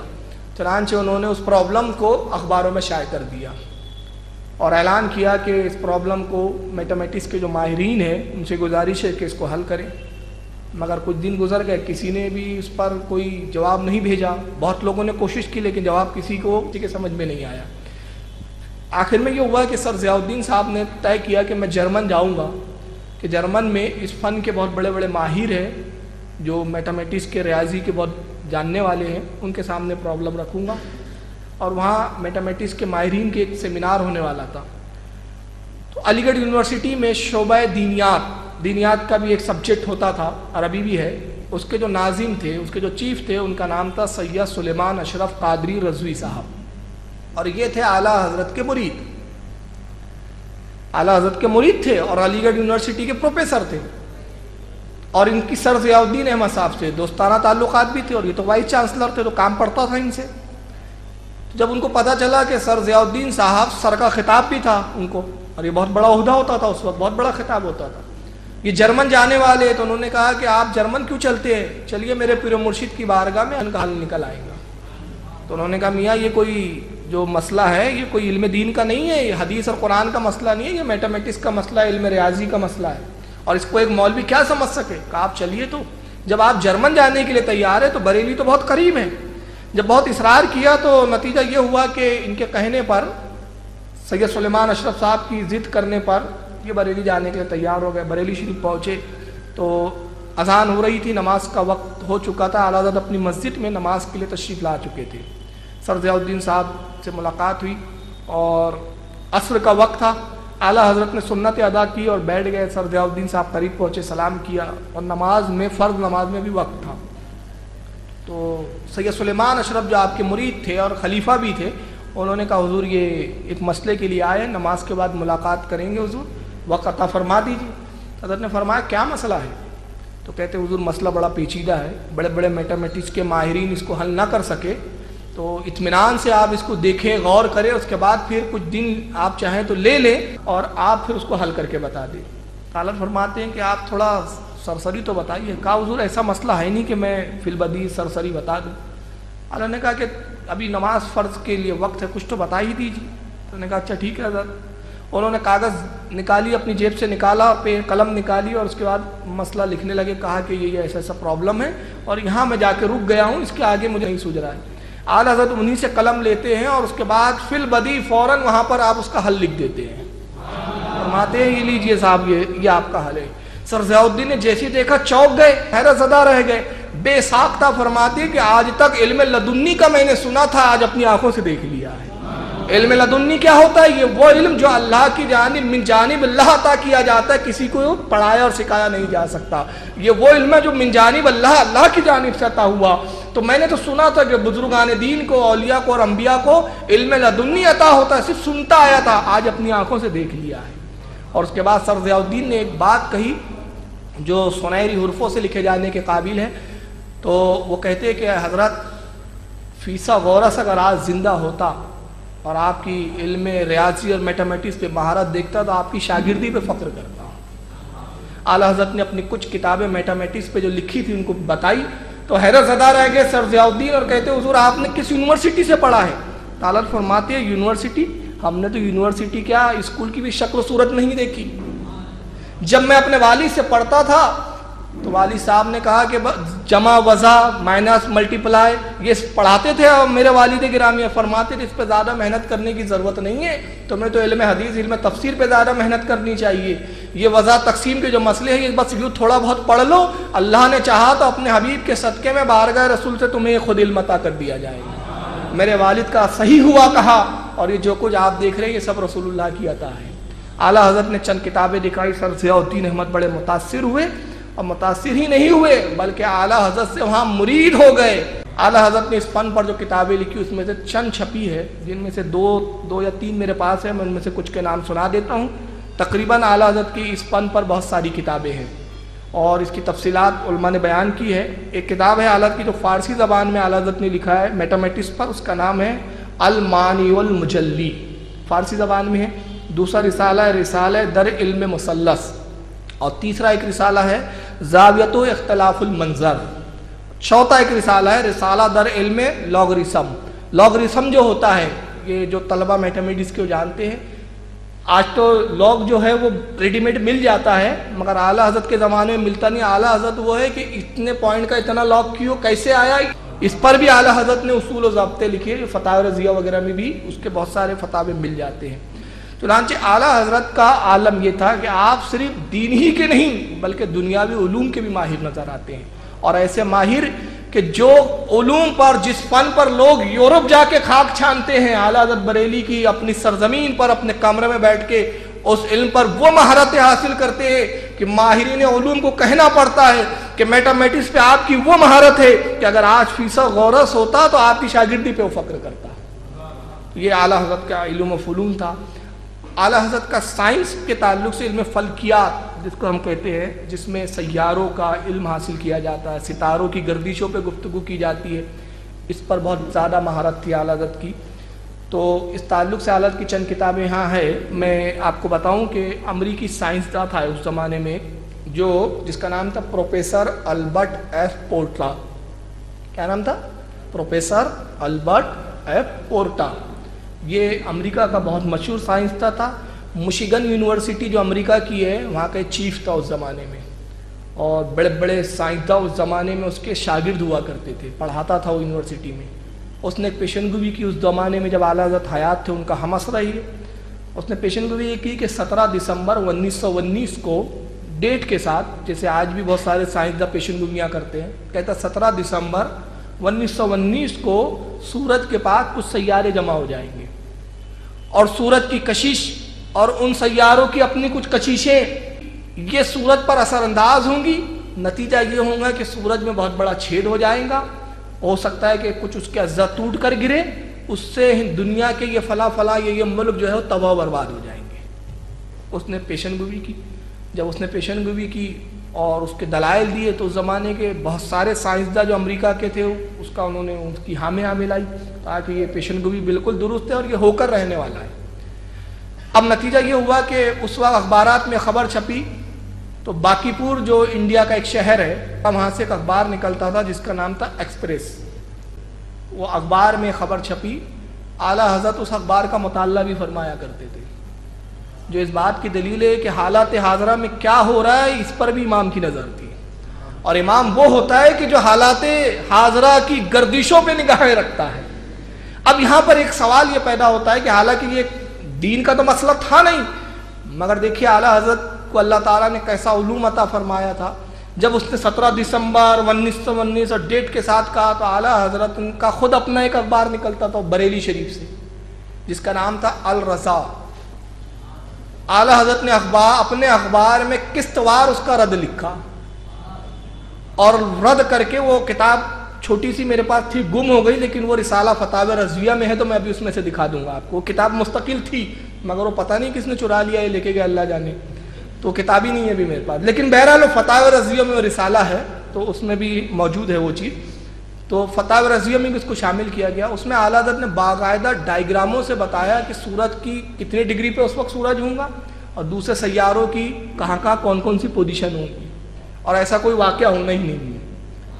جب یہ خبر چھپی اعلیٰ حضرت کے اخبار الرضا میں, اور پھر اس پر باقاعدہ ایک کتاب پھر ترتیب دی اعلیٰ حضرت نے کہ ایسا کچھ نہیں ہوگا, البرٹ ایپوٹا کی پیشن گوئی غلط ہے اور اس کی کیا خامیاں ہیں. اب آپ بڑے تعجب کریں گے, 17 دلیلوں سے رد کیا اعلیٰ حضرت نے اس کا. اب یہاں بھی اتفاق دیکھیے, اس نے پیشن گوئی کی تھی 17 دسمبر کو یہ واقعہ ہوگا, اعلیٰ حضرت 17 ہی دلیلوں سے اس کا رد کر رہے ہیں. یہاں بھی ایک مناسبت ہے اعلیٰ حضرت کے. میں نے جب دیکھا تو میرے ذہن میں خیال آیا کہ شاید اعلیٰ حضرت اس کے 17 دسمبر کی دھجیاں اڑانا مقصود تھا. اگر وہ 30 دسمبر بولتا تو شاید 30 دلیلیں عطا فرماتے, لیکن وہ 17 دسمبر کا معاملہ تھا. اب اس کتاب کا نام ہے کیا ہے جو اعلیٰ حضرت نے اس وقت لکھی تھی اور جو چھپی, اس کا نام ہے معین مبین بحر دور شمس و سکون زمین. یہ کتاب کا نام ہے. دیکھیے یہ کتاب ہے فتاوی رضویہ شریف کی, اس وقت 27ویں جلد کے اندر وہ رسالہ پورا موجود ہے. اس کے اندر موجود ہے وہ 27ویں جلد کے اندر فتاوی رضویہ شریف کی. یہ رسالہ آپ پڑھیں تو آپ کی روح خوش ہو جائیں گی کہ اعلیٰ حضرت نے اس میں سائنس کے اوپر کتنے دلائل دی. اس میں کوئی قرآن و حدیث کی بات نہیں ہے, سب سائنٹیفک دلیلیں ہیں. 17 دسمبر کا دن آیا تو 16 دسمبر جب آیا, میں ایک نئی چیز سنا رہا ہوں جو شاید آپ نے علماء سے نہیں سنی ہوں گی. 16 دسمبر کو نیو یارک ایک اخبار نے ایپوٹا کی پیشن گوئی کو بھی لکھا اور اعلیٰ حضرت کی بھی تحقیق کو چھاپ دیا انگلش میں ڈھال کر. دنیا کے سائنسدانوں نے مذاق اڑایا کہ یہ مولوی صاحب ہے, یہ کیا سمجھ رہا ہے, ایپوٹا کا رد کرنے چلے. تو 16 دسمبر کو نیو یارک کے اس اخبار جس کا نام تھا, اس اخبار کا نام بھی ہے نیو یارک ٹائمز, اور وہ کون سا شمارہ ہے علماء نے بیان کیا. اب شمارہ تو ملتا نہیں ہے, میرے پاس ہے ہی نہیں, مگر پروفیسر مسعود صاحب کی کتاب میں میں نے اس کا حوالہ پڑھا تو یہ شمارہ 16 دسمبر 1919 عیسوی نیو یارک سے چھپتا تھا, نیو یارک ٹائمز. اس میں دونوں تھیوریاں اس نے چھاپ دیا. تو 16 دسمبر کو تو سب مذاق اڑاتے رہے. اب اس کے بعد یہ ہوا کہ جب 17 دسمبر کا دن آیا تو بڑی بڑی دوربینیں لے کے پوری دنیا کے سائنسداں بیٹھے ہیں کہ سورج میں چھید کیسے ہوتا ہے, سیارے کون کون سے کس محور پر آئیں گے اور کیا حالات ہوں گے. 17 دسمبر تو جانے دیجئے, اعلیٰ حضرت کا بھی اب وصال ہو گیا, آج تک وہ قیامت نہیں آئی جو آنے والی تھی, آج تک کچھ نہیں ہوا ایسا. اور ایپوٹا کی پیشن گوئی غلط ہوئی. 18 دسمبر کو جب نیو یارک ٹائم چھپا تو اس میں اعلیٰ حضرت کی تعریف تھی, یہی صحیح ہے, مولانا کا ہی قول جو ہے صحیح تھا. تو اعلیٰ حضرت رضی اللہ تعالیٰ عنہ علم فلکیات پر اتنی مہارت رکھتے تھے کہ بیٹھے بریلی کی سرزمین پر, میں چوٹی چٹائی نہیں کہوں گا, مجھے جملہ اچھا نہیں لگتا کیونکہ ہمارا اعلیٰ حضرت جو ہے وہ شہنشاہ ولایت ہے, وہ ٹوٹی چٹائیوں پہ نہیں بیٹھتے تھے, ان کی گزرگاہ تو عرش اعظم ہوا کرتی تھی. وہ خود اپنی تعریف میں کہتے ہیں, میں کہتا ہوں اس میں رسول کی تعریف کے ساتھ ان کی اپنے بھی فضیلت وہ خود بیان کر رہے ہیں. کیا کہتے ہیں کہ عرش پر تازہ چھیڑ چھاڑ, فرش پہ طرفہ دھوم دھام, کان جدھر لگائیے تیری ہی داستان ہے. کہتے رسول اللہ کی داستان کہاں ہو رہی ہے, میں عرش اعظم کو دیکھ رہا ہوں تو وہ فرشتوں میں چھیڑ چھاڑ چل رہی ہے آپ کے ذکر کی, اور زمین کے نگاہ ڈال رہا ہوں تو آپ کے ذکر کا تذکرہ ہو رہا ہے. کان جدھر لگائیے تیری ہی داستان ہے, یعنی خدا حالت کرے کہ میری نگاہ عرش اعظم پہ فرشتوں کی چھیڑ چھاڑ کو بھی دیکھتی ہے اور دنیا کے الگ الگ خطوں سے آپ کی تعریفوں کو اپنے کانوں میں سنتی بھی ہے. تو یہ مقام ہے اعلیٰ حضرت کا. تو اعلیٰ حضرت بریلی کی سرزمین پر جو سنیت کا مرکز بھی ہے اور سنیت کی راجدھانی ہے, اپنی راجدھانی میں بیٹھے ہوئے اور سیاروں کی گردشوں کو ملاحظہ کر رہے ہیں. یہ تھا علوم اعلیٰ حضرت کا. اسی طرح فیثاغورس سائنسداں کا آپ نے نام سنا ہوگا, بڑا مشہور سائنٹسٹ ہے فیثاغورس.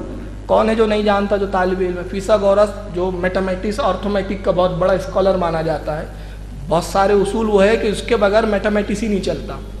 فیثاغورس پہلا سائنسداں ہے جس نے نظریہ قائم کیا کہ زمین گردش کرتی ہے, زمین گردش کرتی ہے. اس زمانے میں فیثاغورس کو چرچ نے سزا بھی دی کیونکہ خود عیسائی کتابوں میں دنیا کے جتنے مذاہب ہیں سب کا کہنا ہے کہ زمین ساکن رکی ہوئی ہے, کوئی مذہب اس کو قبول نہیں کرتا, چاہے ہندوازم ہو, چاہے کرسچنزم ہو, چاہے یہودیت ہو, کوئی بھی مذہب ہو, بودھزم ہو, جتنے بھی ہیں سب کا کہنا ہے کہ زمین رکی ہوئی ہے. اور بائبل میں ہے چونکہ زمین رکی ہے تو گویا یہ دھرم ورودھ بات کہلائی. اس وقت چرچ نے اس کو سزائے موت کا فیصلہ سنایا. اب وہ جو ہوا وہ ابھی تفصیل بتانا مقصود نہیں ہے. فیثاغورس کے بعد کسی سائنسداں نے ہمت نہیں کیا کہ زمین کے بارے میں بولے کہ گھومتی ہے. کیونکہ فیسق غرض کا انجام دیکھ چکے تھے. یعنی یہ کہنا کہ زمین گردش کرتی ہے اس وقت مذہبی جرم کہلاتا تھا. اس کے بعد کیا ہوا؟ پروفیسر کاپر میکس، یہ ایک سائنسداں گزرا، اس نے پھر تھوڑی سی جرأت کی اور کچھ دلیلوں کے ساتھ اس کے اپنے نزدیک جو دلائل تھے کہا کہ زمین واقعی گردش کرتی ہے، سکون میں نہیں ہے، ٹھہری بھی نہیں ہے. پروفیسر کاپر میکس کا تو اتنا پختہ لوڈ کسی نے نہیں لیا، کتنا مطلب اس کی بات میں اتنی پختگی نہیں محسوس کی گئی. لیکن 1880 عیسوی کے اندر ایک مشہور سائنسداں آیا جس کا نام ہے پروفیسر البرٹ آئن اسٹائن. البرٹ آئن اسٹائن یہ پہلا سائنسداں ہے جس نے دلیلوں کی بیس پر بات کیا اور کہا کہ زمین گردش کرتی ہے، اور سائنسدانوں نے اس کی اس تحقیق کو ایکسیپٹ کر لیا. 1880 یہ اعلیٰ حضرت کا ہی زمانہ ہے. جب آئن اسٹائن کی 1880 میں تحقیق آئی تو اعلیٰ حضرت نے اس کا بھی رد کیا، عورت کر کے فرمایا کہ آئن اسٹائن کی تھیوری صحیح نہیں ہے، زمین ساکن ہے، رکی ہوئی ہے، گردش نہیں کرتی. آئن اسٹائن کا ذکر اعلیٰ حضرت کے ایک مرید نے کیا، ان کا نام بتا دیتا ہوں میں آپ کو. یہ فتاوی رضویہ کے اندر اس کتاب میں چھپا ہوا ہے، میں بھی وہ کتاب کا نام پڑھ کے سناؤں گا.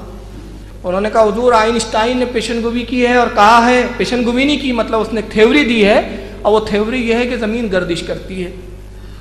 تو کہتا ہے کہ آپ حضور میرے ساتھ ہو جائیے، آپ بھی اس کو بتا دیجئے کہ ہاں قرآن میں بھی ایسا ہی ہے. تو پھر دیکھیے کہ جب سائنسداں یہ چیز کو دیکھیں گے کہ جس چیز کو ہم اب بیان کر رہے ہیں کہ زمین گردش میں، تو قرآن تو اس کو پہلے بیان کر چکا ہے، تو وہ اسلام لے آئیں گے.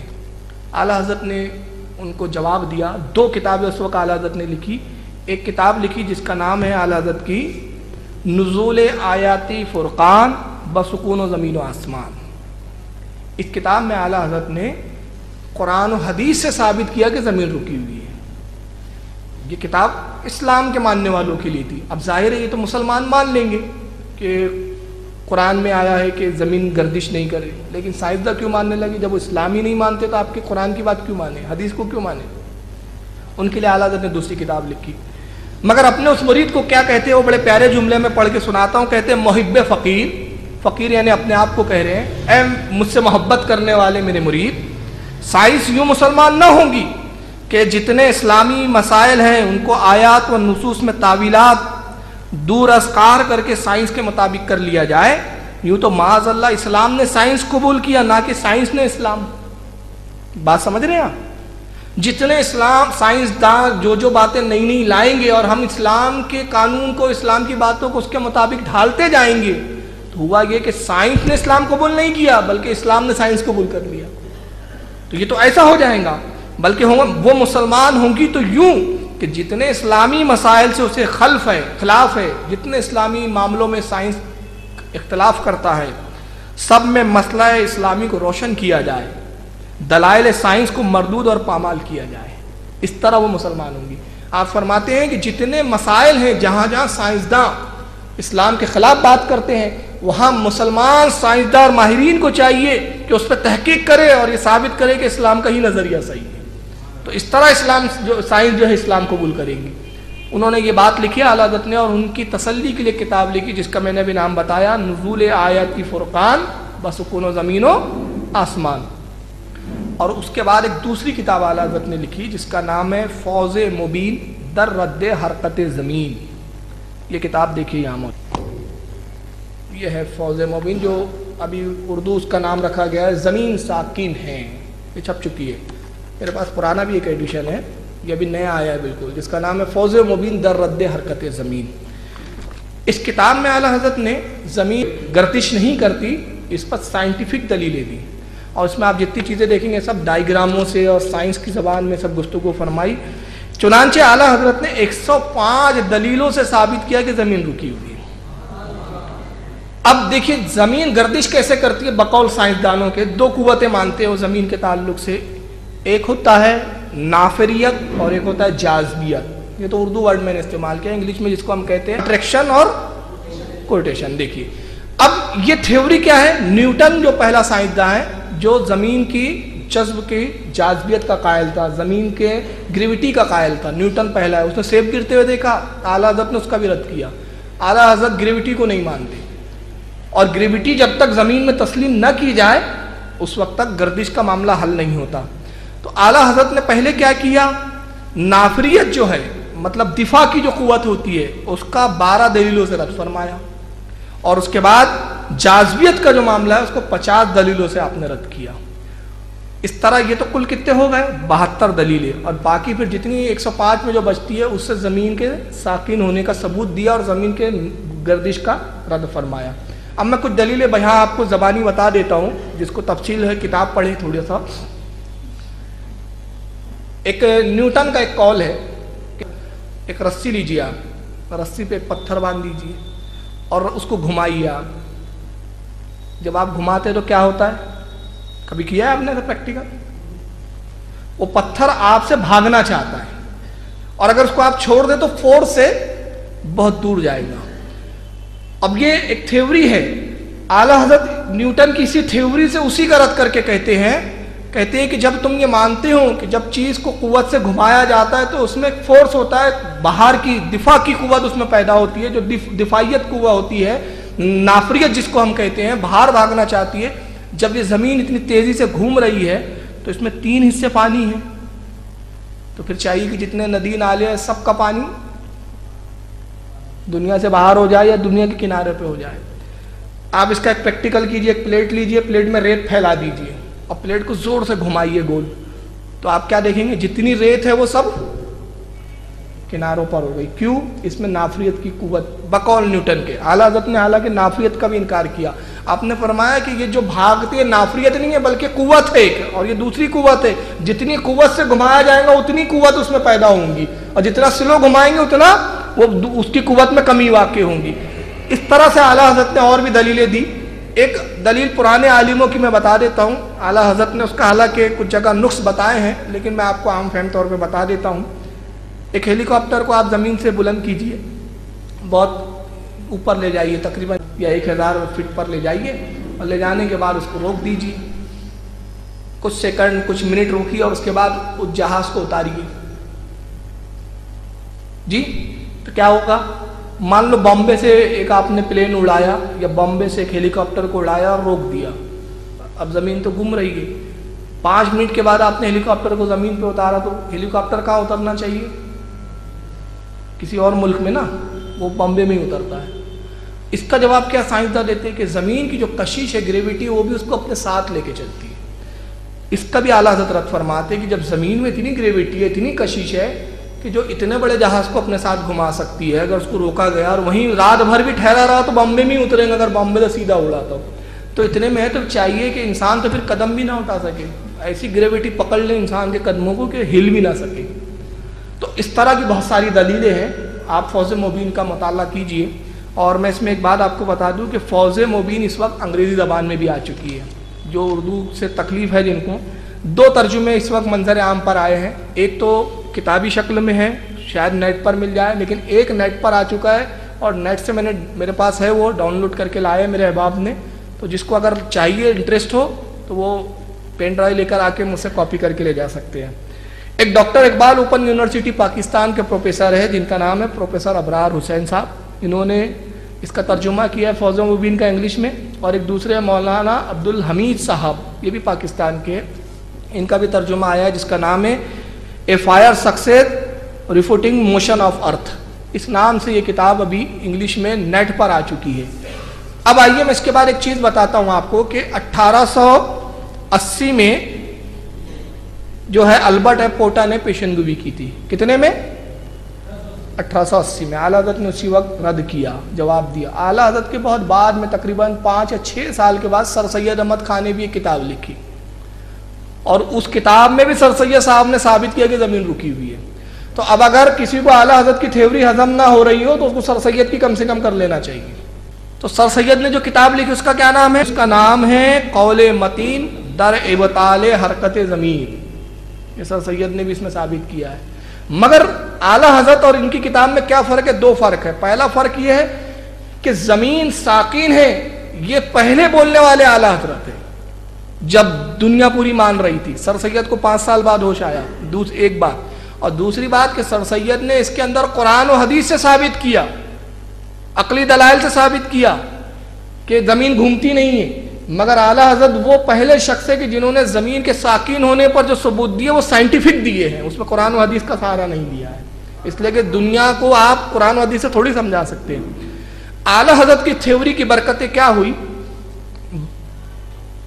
اور وہ برکتیں یہ ہوئی کہ اعلیٰ حضرت کی اس کتاب کے منظر عام پر آنے کے بعد بہت سارے سائنسدانوں نے اس پہ غور و فکر کیا، اور ایک چھوٹی سی تعداد، ابھی وہ تعداد بہت چھوٹی ہے، اس کو ہم زیادہ بڑی نہیں کہتے، کچھ سائنسداں اعلیٰ حضرت کی تھیوری سے متفق ہو چکے ہیں۔ اور اب تک موجودہ صورتحال یہ ہے، 1981 عیسوی میں اعلیٰ حضرت نے کب لکھا؟ 1880 میں۔ 1981 میں پروفیسر وائن برگ جو گلیسکو کے ایک بہت بڑے سائنٹسٹ ہیں، انہوں نے کتاب لکھی جس کا نام ہے دا فرسٹ 3 منٹس۔ اس کتاب میں اس نے ثابت کیا کہ آئنسٹائن کی تھیوری غلط ہے، زمین رکی ہوئی ہے، ساکین گردش نہیں کرتی۔ اس کے علاوہ جرمن سے کتاب چھپی ہے جس کا نام ہے، جس میں 100 سائنسدانوں نے اپنے اوپینین، اپنی رائے دی ہے آئنسٹائن کے خلاف کہ آئنسٹائن کی تھیوری غلط ہے۔ سائنسدانوں کو چاہیے کہ دوبارہ پھر اس پہ تحقیق کریں، اور یہ تھیوریاں ہیں، اور تھیوریاں ہمیشہ بدلتی ہے۔ کچھ لوگ اتنے دلدادہ ہے، سائنس کرتے ہیں، مگر وہ بھول جاتے ہیں کہ سائنس ایک تھیوری ہوتی ہے، نظریہ ہوتا ہے، نظریے رد ہوتے رہتے ہیں۔ پہلے سائنس تو یہ بھی مانتی تھی کہ سورج رکا ہوا ہے، آپ بولتے گردش کر رہا ہے۔ سائنس ایک زمانے میں سائنسداں کہتے تھے انسان بندر ہے، اب نہیں مانتے بندر ہے۔ تو تھیوریاں بدلتی ہے، تو ضروری نہیں ہے کہ اگر آئنسٹائن نے کہہ دیا تو یہی حرف آخر ہو، تحقیق کرو تو یہی ثابت ہوگا کہ زمین رکی ہوئی ہے۔ تو ابھی 100 سائنسدانوں نے مل کر اپنی ایک رائے دی، اور جو مستقل ایک کتاب میں چھپی ہے جس کا کتاب کا نام ہی ہے دا 100 author again Einstein. 100 author against Einstein, 100 مصنف، 100 رائٹر جو آئنسٹائن کے اگینسٹ میں ہیں۔ چنانچہ یہ ساری جو تحقیقاتیں ہوئی ہے یہ سب اعلیٰ حضرت کے بعد ہوئی۔ اعلیٰ حضرت رضی اللہ تعالیٰ عنہ نے فوز مبین کے علاوہ علوم جدید پر جو بہت ساری کتابیں لکھی، جس کی تعداد تقریباً 14 ہے، ان میں سے 3 یا 4 میرے پاس ہیں، ان کے میں نام بتاتا ہوں، میں ٹیبل پہ رکھی ہوئی ہے۔ ایک کتاب کا نام ہے طلوع و غروب نیرین، دوسری ہے استقراء تقویمات کوکب، تیسری ہے معادن علوم در سنین ہجری و عیسوی و رومی، استخراج اصول قمر۔ یہ 4 کتابیں تو الحمدللہ میرے پاس موجود ہے۔ کل 14 کتابیں علماء بتاتے ہیں کہ اعلیٰ حضرت نے سیاروں اور ستاروں کی گردشوں پر اور اس کے تعلق سے بیان فرمایا ہے۔ تو اعلیٰ حضرت رضی اللہ تعالیٰ عنہ ماڈرن علوم پر اتنے ماہر تھے۔ 19ویں صدی تک، 19 عیسوی تک یہ لوگوں کا خیال تھا کہ ایٹم تقسیم نہیں کیا جا سکتا، توڑا نہیں جا سکتا۔ پہلے میں ایٹم بتا دوں، ایٹم بولتے کس کو ہے؟ ایٹم ہم بولتے ہیں، یہ نہیں ہے یہ ایٹم بولتے ہیں، ارے یار کوئی اچھا نیا ایٹم دکھاؤ۔ ایٹم سائنس کی زبان میں کیا ہے وہ بتاتا ہوں۔ کسی بھی چیز کا سب سے چھوٹا ذرہ جو ہوتا ہے، باریک سے باریک ذرہ، اس کو ایٹم کہتے ہیں۔ یعنی سائنس کی زبان میں 1900 عیسوی تک یہ کہا جاتا تھا کہ وہ چیز، وہ ذرہ جس کو توڑنا ناممکن ہو، وہ ایٹم ہے۔ مثال کے طور پہ ایک چاک لیجیے، آپ چاک کو توڑیے، ایک ٹکڑا لیجیے، ایک ٹکڑا پھینک دیجیے، پھر جو ایک ٹکڑا آیا اس کو پھر توڑیے، اس میں کہا پھر ایک ٹکڑا پھینک دیجیے، دوسرے ٹکڑے کو لیجیے، اس کو توڑیے، توڑتے جائیے توڑتے جائیے توڑتے جائیے، چاہے ہاتھ سے، مشین سے، جس ذریعے سے آپ توڑ کے آخری ذرہ بچے جس کو اب توڑنا آپ سے ممکن نہ ہو، اسے کہتے ہیں سائنس کی زبان میں ایٹم۔ یہ 19ویں صدی تک تھا۔ سب سے پہلے 1898 میں 98 میں جے تھامسن، یہ سائنسداں گزرا ہے، اس نے تحقیق کی۔ یہ سن یاد رکھے کیونکہ موضوع اعلیٰ حضرت ہے، یہ سائنسداں نہیں ہے۔ سن پہ میں ابھی اعلیٰ کی فضیلت بتاؤں گا۔ 1898 معاف کیجیے گا، 1898 میں جے تھامسن نے سب سے پہلے تحقیق کی اور کہا کہ ایٹم میں ایک نیگیٹو ذرہ بھی ہوتا ہے۔ نیگیٹو ایک ذرہ ہوتا ہے، مطلب اس کو بھی توڑا جا سکتا ہے۔ نیگیٹو اور پازیٹو دونوں کو الگ الگ کیا جا سکتا ہے۔ جے تھامسن نے پہلی بار کہا۔ 1911 میں ریتھرڈ فورڈ، یہ سائنسداں آیا ہے، اس نے کہا کہ ایٹم تقسیم ہو سکتا ہے۔ اس نے تو صرف کہا کہ منفی ذرہ ہے، لیکن ریتھرڈ فورڈ 1911 میں کہتا ہے کہ اس کو توڑا بھی جا سکتا ہے۔ 1913 میں نیل بوہر نام کا ایک سائنسداں آتا ہے، اس نے جتنی خامیاں تھی جے تھامسن اور ریتھرڈ فورڈ کے نظریے میں سب کو دور کر کے کہا کہ ایٹم کے بھی حصے کیے جا سکتے ہیں، ایٹم کو بھی توڑا جا سکتا ہے، اس میں بھی نیوٹران، پروٹون، الیکٹران ہوتے ہیں، ان کو توڑ کر نیوٹران الگ، پروٹون الگ، منفی، نگیٹو، پازیٹو، یہ سب ذرے الگ کیے جا سکتے ہیں۔ یہ 13 میں سب سے پہلے بعد آخری جو ایک تحقیق آتی ہے وہ نیل بوہر. تحقیق کہاں سے شروع ہوئی ایٹم کی؟ یاد بھول گئے؟ 1898 98 میں جے تھامسن نے کہا. مگر اعلیٰ حضرت 1880 میں فرماتے ایٹم کو توڑا جا سکتا ہے. اب میں وہ کتاب دکھاتا ہوں، اس کے بعد پھر ایک سنیوں کی ٹریجڈی بھی بتا دیتا ہوں. دیکھیے یہ کتاب، یہ کتاب لکھی تھی 1880 میں اعلیٰ حضرت نے. بڑا لمبا نام ہے اس کا، اردو نام ہے رسالہ در فلسفہ قدیمہ، در رد فلسفہ قدیمہ. عربی نام اس کا کیا ہے؟ الکلمات الملہمہ فی الحکمت المحکمتی لوہائی فلسفۃ المشأمہ. اتنا عربی نام اتنے لمبے ہوتے تھے اعلیٰ کی کتاب کے. اور ایک بات عرض کر دوں کہ 1880 میں اعلیٰ حضرت نے اس کو لکھا، مگر ٹریجڈی کیا ہوئی؟ ٹریجڈی یہ ہوئی کہ 1920 میں کتاب چھپی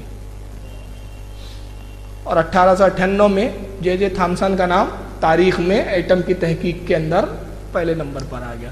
اگر یہ 1880 میں ہی چھپ جاتی تو آج ہم فخر سے کہتے اور دنیا سائنس اس بات کو تسلیم کرتی کہ ایٹم کے بارے میں پازیٹیو اور نگیٹیو ہوتے ہیں، منفی اور مثبت ہوتے ہیں. اس نظریے کا دینے والا سب سے پہلا امام احمد رضا ہے. مگر اس میں اعلیٰ حضرت کی غفلت نہیں ہے، وہ تو کام کر چکے تھے. غفلت ہماری ہے. اور آج بھی ایسے کئی سرمایے ہیں ہمارے اسلام کے کہ جو علماء نے اور بزرگوں نے لکھ چھوڑے ہیں، جس سے سائنس اور دنیا ناواقف ہے، مگر آج ہمارے پاس اتنی بھی فرصت نہیں ہے کہ ہم اس کو چھاپ کے دنیا کو دکھا سکیں. ہمیں ہوش کب آئے گا؟ ہم تو ابھی ڈھول بجانے میں خوش ہیں اور کیک کاٹنے میں خوش ہیں، جشن منانے میں خوش ہیں ہم لوگ. ہم سمجھ رہے یہی ہماری کامیابی کی معراج ہے، ڈھول بجا دو اور یہ کر دو، اسی کا نام سنیت رکھ دیا ہے. جبکہ اعلیٰ حضرت یہ سب چیزوں کے سخت مخالف تھے. اعلیٰ حضرت کا یہ مسلک نہیں ہے. اعلیٰ حضرت کا مسلک تو علم ہے، اعلیٰ حضرت کی تعلیم تو علم دوستی ہے. تو آج بھی کئی چیزیں ہیں. تو آج ہمیں چاہیے کہ ہم غفلت سے ابھریں اور وہ چیزیں، وہ لٹریچر جو ہمارے بزرگوں نے لکھ چھوڑے، جو چھپنے سے محروم ہے اب تک، ان کو دنیا کے سامنے لائے تاکہ دنیا دیکھے کہ ہمارے بزرگوں نے کیا تحقیقیں کی ہے. اس تعلق سے میں ایک جملہ کہتا ہوں، میں کسی پہ طنز کرنا مقصود نہیں ہے. اس میں ایک اور غفلت کچھ ہمارے ان رہبروں کی بھی ہے جو اعلیٰ کی کتابوں تک بھی اپنی قوم کو جانے نہیں دیتے. آپ پوچھیں گے یار یہ کیسی بات کر رہے ہیں؟ ابھی میں نے نام پڑھا، بہت لمبا نام ہے، تکلیف سے پڑھ تو لیا، مگر ہمارے ہاں کے کچھ وائز کیا کہتے ہیں؟ اعلیٰ حضرت کی کتاب ایسی مشکل کتاب ہے، پڑھو گے تو پاگل ہو جاؤ گے. تو کون کائے کو پڑھے گا پھر؟ یہ تعارف ہو رہا ہے کہ یہ کیا ہو رہا ہے؟ کوئی صاحب تو ابھی بیچ میں ایک صاحب کی تقریر سن رہا تھا میں، وہ کہتے ہیں کہ اعلیٰ حضرت کی کتاب کا نام ہی لینا کسی کے بس کی بات نہیں ہے. ارے اللہ کے بندو، یہ کون سی تعلیم ہے؟ اعلیٰ کی کتاب تمہارے سمجھ میں نہیں آئے گی. جو سمجھ میں نہیں آئے وہ کتاب نہیں ہوتی. یہ مت بولیے آپ، بلکہ بولیے کہ ہاں اعلیٰ حضرت کا ادب بہت مشکل ہے، اعلیٰ حضرت کے ادب میں بہت گہرائی ہے، بہت فصاحت ہے، پڑھو سمجھو، نہ سمجھ میں آئے تو علماء سے پوچھو. یہ طریقہ ہونا چاہیے. تو قوم کو پڑھانے اور قریب کرنے کی بجائے اور دور کرتے ہیں. نہیں اعلیٰ کے لیے تیرے بس کی کام نہیں ہے. اب تو کس کے بس کا کام ہے؟ یہ سنیوں کے لیے لکھا ہے اعلیٰ حضرت نے. بدعقیدوں کے لیے ویسے بھی یہ ہے کام کا ہی نہیں ہے. ان کو تو توبہ فرض ہے، ان پر کتاب پڑھنا فرض نہیں ہے. جی ان کو توبہ فرض ہے، ان پر کتاب پڑھنا تھوڑی فرض ہے ابھی. مگر جن پہ جو فرض نہیں ہے، اللہ کے نبی کی حدیث ہے، طلب العلم فریضۃ علی کل مسلم و مسلمہ. علم دین کا حاصل کرنا ہر مسلمان مرد اور عورت پر فرض ہے. تو علم حاصل کرنا بھی فرض ہے. وہ پڑھ رہے ہیں، ان پر نہیں ہے فرض، ان پہ توبہ فرض ہے. فرض آپ پر ہے کیونکہ آپ صاحب ایمان ہیں. مگر یہ غفلتیں ہو رہی ہے. تو آپ یہ تقریر کا مقصد ہمارا کیا ہے؟ ایس ایچ او کا مقصد کیا ہے؟ علم دوستی، علم سے آراستہ. تو یہاں افسوس کی بات ہوتی ہے کہ 1880 میں اعلیٰ حضرت کتاب لکھ چکے تھے، مگر 1920 میں کتاب چھپی اور جے تھامسن کا نام صفحہ اول کے ماہرین میں اس عنوان پہ آ جاتا ہے. ایک فن اور ہوتا ہے جس کو ہم اب کہتے ہیں علم صوتیات. یہ کیا ہوتا ہے؟ جس کو انگریزی میں کہتے ہیں فونوٹیشین سائنس. اس سے اب تھوڑا سمجھ میں آ گیا ہوں. فونوٹیشین سائنس، آواز، ساؤنڈ انرجی، ساؤنڈ کے تعلق سے علم. آپ کو تعجب ہوگا آلت کے زمانے میں گراموفون آلت کے زمانے میں ایجاد ہوا. وہ دیکھا ہوگا آپ نے، کیسٹ رکھتے تھے، پھر اوپر سے ایسا وہ رکھ دیتے تھے، اس میں ایک باریک سی پن ہوتی تھی، وہ گھومتے رہتی تھی، سی ڈی کی بڑی شکل ہوتی تھی اس کی. اب وہ ساؤنڈ پیدا ہوتا تھا. اعلیٰ حضرت سے سوال پوچھا جاتا ہے اور سوال پوچھنے والے اعلیٰ سے ہی پوچھتے، ان کو پتا تھا کہ ہر چیز کا جواب احمد رضا کے ہی پاس ہے. وہ کسی ادھر ادھر نہیں بھٹکتے تھے وہ. اب سوال دیکھیے مسلمان اس وقت کے کتنے بیدار تھے, سنی کتنا بیدار ہوتا تھا. سوال یہ ہوا کہ یہ جو فونوں جو ہے یہ گراموفون جو ہے, گراموفون میں اگر قرآن ریکارڈ کیا جائے اور اس کو سنا جائے تو کیا شریعت کا حکم ہے؟ پہلا سوال. اس پر نعت سنی جائے تو کیا حکم ہے؟ تقریر ریکارڈ کر کے سنی جائے تو کیا حکم ہے؟ اعلیٰ حضرت نے ایک لائن میں جواب دے دینا چاہیے تھا, جائز ہے ناجائز ہے جو بھی جواب دینا تھا, لیکن قربان جائیے حالت کے علم سائنس پر, علم صوتیات پر, فونوٹیشین سائنس پر کتنا عبور تھا. اعلیٰ حضرت نے اس پہ پوری کتاب لکھی جس کا نام ہے الکشف شافیہ حکم فونو جرافیہ. پوری کتاب لکھ کے ساؤنڈ انرجی پہ پوری بحث کی ہے اس میں, اور بتایا کہ ساؤنڈ یہ ریکارڈ بناتا کیسے ہیں, یہ ریکارڈ استعمال ہوتا ہے اس میں اسپرٹ بھی ہوتی ہے, اسپرٹ شراب کے حکم میں ہے, اور کون کون سے مٹیریل اس میں یوز ہوتے ہیں. چونکہ اس میں اسپرٹ ہے لہٰذا اس میں قرآن ریکارڈ کرنا جائز نہیں, اعلیٰ فرماتے ہیں. اور اگر ریکارڈ ہے کسی نے لایا اور آپ تو نہ کیجئے مگر ریکارڈ شدہ آئی ہے تو کہتے کچھ معاملوں میں اصل کا حکم ہے, کچھ معاملوں میں اصل کا نہیں ہے. مثلاً جیسے اس سے نعت وغیرہ سن رہے تو وہ جائز و مباح ہے, قرآن بھی مباح ہے, مگر اس سے آیت سجدہ سنیں گا تو سجدہ تلاوت واجب نہ ہوں گا. تو یہ اسلامی فنون بھی اس میں اسلامی مسائل بھی بتاتے جا رہے ہیں, اور ساتھ ساتھ سائنس کی زبان میں آواز کی لہریں, آواز کے ارتعاش, آواز کیسے پیدا ہوتی ہے, کیسے کانوں تک آتی ہے, کیسے انسان سنتا ہے, پورے علم صوتیات کے ایک باریک گتھیوں پر بھی بحث کرتے جا رہے ہیں. تو یہ ہمارے امام کی شان ہے کہ ماڈرن علوم پر آلات کی اتنی وہ تھی. اب ایک بڑا دلچسپ میں ٹاپک چھیڑ رہا ہوں, یہ ہے علم طیبیات جس کو ہم فزکس کہتے ہیں اپنی زبان میں. علم فزکس پہ اعلیٰ حضرت کی کیا مہارت تھی, اس تعلق سے میں چند باتیں ہاں آپ کے سامنے پیش کر رہا ہوں. پانی ہوتا ہے, واٹر, 3 نظریے ہے اس تعلق سے پانی کے رنگ کو لے کر. اعلیٰ حضرت 3 نظریوں کا رد کرتے, 4تھا نظریہ عطا فرماتے اور وہی صحیح ہے. تو اب میں بتاتا ہوں کہ پہلا نظریہ کیا ہے. پانی کے رنگ کے تعلق سے پہلا نظریہ ہے کہ پانی کلر لیس ہوتا ہے, اس میں کوئی رنگ ہوتا ہی نہیں. اور یہ نظریہ سب سے پہلے کس نے قائم کیا؟ علامہ احمد بن ترکی مالکی رحمۃ اللہ تعالیٰ علیہ نے. اس پر پوری کتاب لکھی انہوں نے. ہمارے بزرگ تھے اپنے وقت کے, اپنے اعلیٰ سے بہت سالوں کئی سو سال پہلے ہوئے.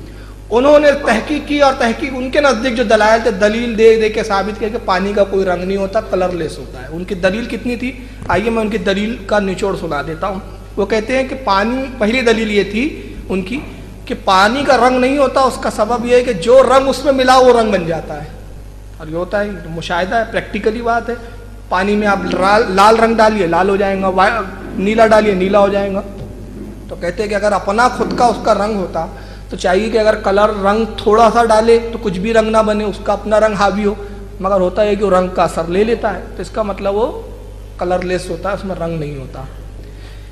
مگر اعلیٰ حضرت نے ان کی 2 دلیلوں کا 2 دلیلوں سے جواب دیا ہے, ان کے اس نظریے کا رد کیا. پہلا نظریے کا تو آپ رد فرماتے ہیں کہ پانی کا رنگ ہوتا ہے, ایک حدیث سے رد فرماتے اور ایک عقلی دلیل سے. حدیث سے یہ فرماتے ہیں کہ اللہ کے نبی کی مشہور حدیث ہے کہ اللہ کے نبی صلی اللہ علیہ وسلم نے ارشاد فرمایا کہ جو پانی کی کیفیت 3 چیزوں سے تغیر آ جائے, 3 چیزیں اس میں تبدیلی آ جائے, 3 چیزوں اس میں 3 خصوصیات میں 3 خاصیتیں اس کی بدل جائے تو اس پانی کی وضو نہیں ہو سکتا, غسل نہیں ہو سکتا. اور وہ 3 کیا ہے؟ پہلی چیز ہے مزہ, پہلی چیز مزہ, دوسری چیز بو, اور تیسرا رنگ. مثلاً جو رنگ ہے پانی کا, اس تعلق سے میں حالت کا ایک واقعہ سنا دیتا ہوں, بہت آسان ہو جائیں گی. حدیث میں آیا ہے کہ جب وضو کرو تو 3 سنتیں ہیں پہلے, اس کے بعد فرض ہے. وضو میں 4 فرض ہیں, آپ کو معلوم ہے وضو میں 4 فرض ہے. پہلا فرض کیا ہے؟ منہ دھونا, چہرہ دھونا, پہلا فرض. دوسرا فرض ہاتھ مسا کرنا, تیسرا ہاتھ دھونا, چوتھا پیر دھونا. وہ ترتیب الٹ پلٹ ہو سکتی ہے, اس میں بھی مت جائیے آپ. 4 فرض ہے بہرحال, چہرہ دھونا, ہاتھ دھونا, مسا کرنا اور پیر دھونا, یہ 4 فرض ہے. ایک سوال کرنے والے کے ذہن میں سوال آتا ہے کہ فرض تو وہ ہے جو اللہ نے نافذ کیا بندوں پر, اور سنت وہ ہے جو نبی نے بتایا, نبی نے کیا. تو اللہ کا حکم پہلے ہونا چاہیے. ہاتھ دھونا سنت ہے, کلی کرنا سنت ہے, ناک میں پانی ڈالنا سنت ہے. تو پہلے سنت اور پھر فرض, یہ سوال اس کے ذہن میں آیا تو وہ علماء کی طرف اس شخص نے رجوع کیا اور علماء سے پوچھتا کہ حضور یہ کیا بات ہے, فرض بعد میں اور سنت پہلے ہے. تو ہر عالم کہتا ہے بھئی اللہ کے نبی کا حکم ہے. وہ کہتا نہیں مجھے حکمت بتائیے, حکمت سمجھائیے, اس کی گہرائی میں کیا ہے وہ بتائیے. کوئی عالم جواب نہیں دیتا. سب کہتے کتابوں میں لکھا ہے, حدیث میں لکھا ہے, اللہ نے جو ہے اپنے نبی سے فرمایا کہ اسی طرح وضو کا حکم دو, نبی نے جو کیا اسی پہ عمل کرنا چاہیے. اس طرح جواب دیتے, کوئی جواب نہیں دیتا. وہ کئی علماء سے پوچھتا رہا مگر کہیں اس کو جواب نہیں ملا, یہاں تک کہ بریلی شریف حاضر ہوتا ہے. اعلیٰ حضرت کی خدمت میں پہنچا تو اس وقت اعلیٰ حضرت نماز کے لیے وضو ہی بنا رہے تھے. تو کہتا حضور ایک مسئلے کے لیے حاضر ہوا ہوں, نماز کے بعد ملاقات کا وقت عطا فرمائیے تاکہ گفتگو میں ایک مسئلے کے تعلق سے کروں. تو آپ وضو فرماتے پوچھ لیجیے. اعلیٰ سے کہتا حضور مسئلہ بڑا پیچیدہ ہے, کئی علماء اس کا جواب نہیں دے سکے. تو اعلیٰ فرماتے آپ بیان تو کیجیے, اللہ کے رسول کا کرم ہو گیا تو فقیر جواب عطا فرما دے گا. انہوں نے کہا حضور یہ مسئلہ ہے, سنت پہلے ہے فرض بعد میں, اس کا سبب کیا ہے؟ تعالیٰ فرماتے ہیں کہ میاں اس کی حکمت یہ ہے کہ اللہ کے نبی کی حدیث ہے کہ پانی میں تین چیزیں بدل جائے, اس میں تغیر آ جائے تو وہ پانی وضو کے لائق نہیں رہتا. پہلی چیز یہ کہ رنگ بدل جائے پانی کا, دوسری چیز کہ مزہ بدل جائے, اور تیسری چیز اس میں بوت جو ہے پیدا ہو جائے. تو یہ وضو جب کرتا ہے بندہ, فرض ادا کرنے سے پہلے سنت اس لیے رکھی گئی کہ جب ہاتھ دھونے کے لیے پانی لیتا ہے تو پانی کا رنگ دیکھ لیتا ہے, یہ ٹیسٹ ہوتا ہے. دوسرا کلی کرتا ہے تو مزہ معلوم ہو جاتا ہے, اور جب ناک میں ڈالتا ہے تو بو معلوم ہو جاتی ہے, اور جب تین ٹیسٹ سے پانی پاس ہو جاتا ہے تو اب فرض اس کو ادا کرنے کے لائق ہوتا ہے, اب فرض کی ادائیگی ہو گئی ہے. تو یہ سنت نبی نے اس لیے رکھ لی کہ پانی کا پہلے ٹیسٹ ہو جائے. تو یہ ضمناً میں نے واقعہ عرض کر دیا اس کے تعلق سے, لیکن اصل واقعہ یہ ہے کہ اللہ حضرت کی پہلی دلیل کہ پانی کا رنگ ہوتا ہے وہ کیا کہ اگر رنگ نہ ہوتا تو نبی کیوں کہتے رنگ بدل جائے؟ نبی کیا کہہ رہے رنگ بدل جائے تو اس کا اپنا ایک رنگ ہوتا ہے, اور اس رنگ سے اس کا تغیر ہو جائے, تبدیلی آ جائے تو وضو کے لائق نہیں. پہلی یہ دلیل تھی اعلیٰ حضرت کی. اور دوسری دلیل اعلیٰ حضرت ان کے رد میں فرماتے ہیں کہ دوسری دلیل یہ ہے کہ جو چیز کلر لیس ہوتی ہے, جس میں کوئی رنگ نہ ہو, وہ دکھائی ہی نہیں دیتی. دیکھنے کے لیے رنگ کا ہونا ضروری ہے, بغیر رنگ والی چیز دکھتی ہی نہیں ہے. مثلاً ہوا کا کوئی رنگ نہیں ہے تو ہمیں ہوا نظر نہیں آتی, اب پانی تو دکھتا ہے, تو ظاہر ہے جب دکھتا ہے تو اس کا اپنا کلر ہے. تو چنانچہ انہوں نے علامہ احمد بن ترکی مالکی رحمۃ اللہ علیہ کے اس نظریے کا رد کیا. تو پہلا نظریہ کیا تھا علماء کا, پرانے علماء کا, ہمارے بزرگ علماء کا, یہ بھی اپنی وقت علماء ہے, عالم ہے, ہمارے قابل احترام ہے, مگر یہ ایک تحقیق فن کا معاملہ ہے. اور پہلا نظریہ یہ تھا کہ پانی کا رنگ نہیں ہوتا.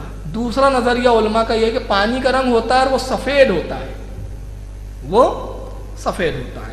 اب یہ نظریہ سب سے پہلے بیان کرنے والے علامہ یوسف بن سعید اسماعیل مالکی رحمۃ اللہ تعالیٰ علیہ.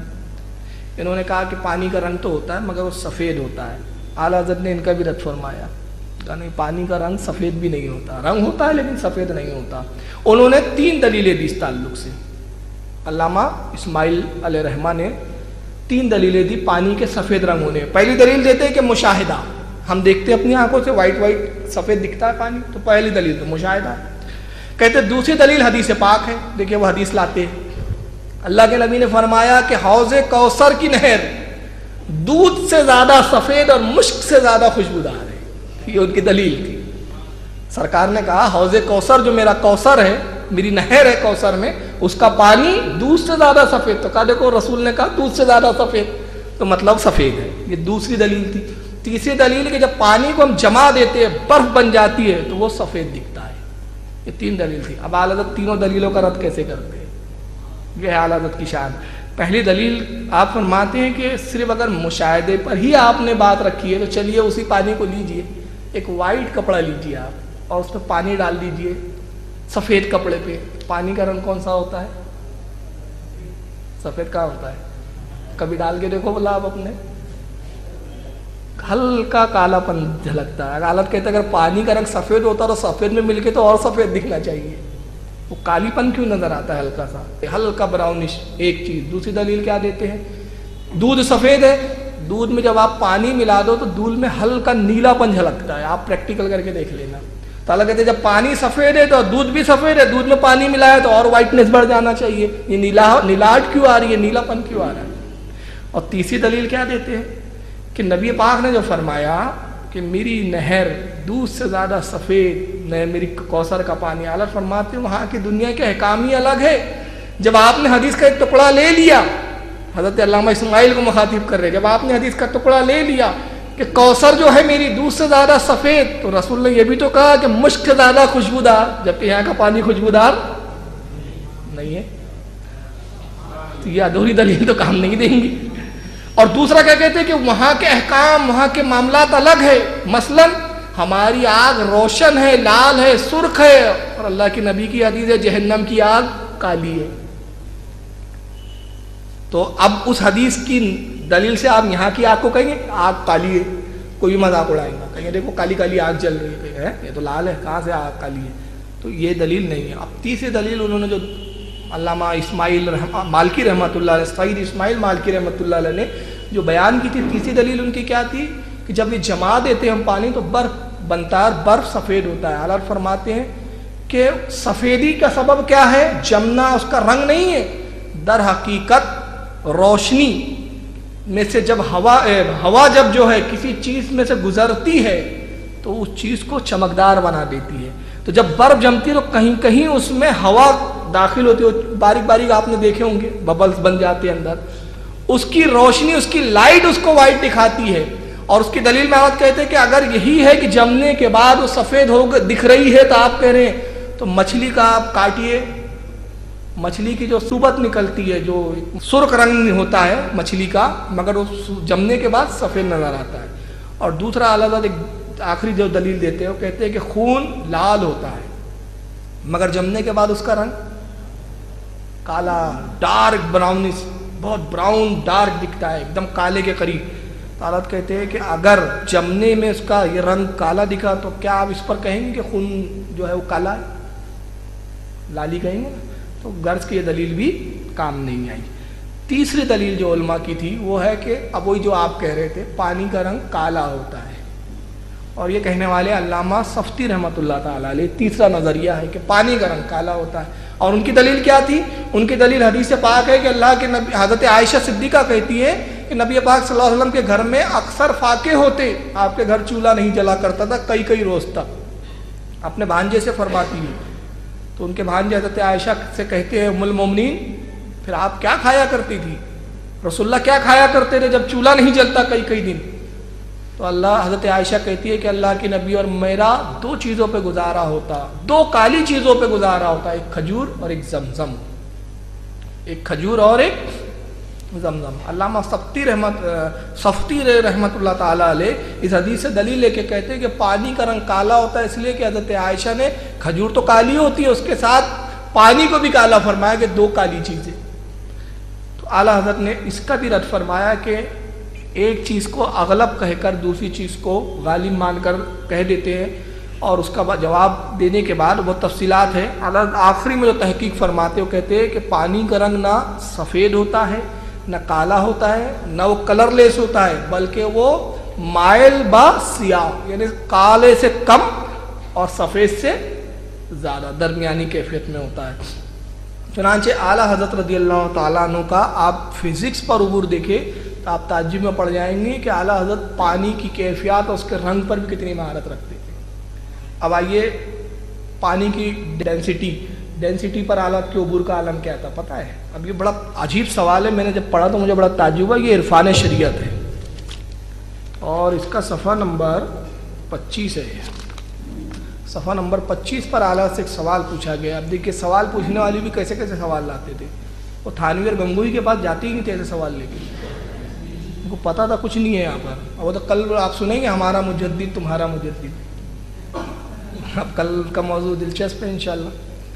سوال یہ ہوتا ہے کہ زکوٰۃ سونے اور چاندی پہ فرض ہے. زکوٰۃ کس چیز پر فرض ہے؟ سونے اور چاندی پہ. ایک ہار بنا ہوا ہے جس میں نگ بھی لگے ہوئے ہیں. اب اس ہار میں نگ ہے تو نگ کا بھی وزن ہے اور سونے کا بھی وزن ہے. اب اس ہار سے نگ الگ کریں گے تو ہار بیکار ہو جائے گا. یاد نہیں ہے کہ سونا کتنے گرام تھا یا کتنا تولا یا کتنا ماشا تھا. زکوٰۃ سونے پر ہے, نگ پر نہیں ہے, کانچ کے ٹکڑوں پر نہیں ہے, تو زکوٰۃ کیسے ادا کی جائے؟ ابھی سوال ہے. اعلیٰ حضرت فزکس کا فارمولہ لاتے ہیں, کہتے ہیں کہ ایسا ہار جو سونے یا چاندی کا ہو اور اس میں مطلب نگ نکالنے سے اس کی خوبصورتی زائل ہو جائیں گی، وہ بیکار ہو جائے گا.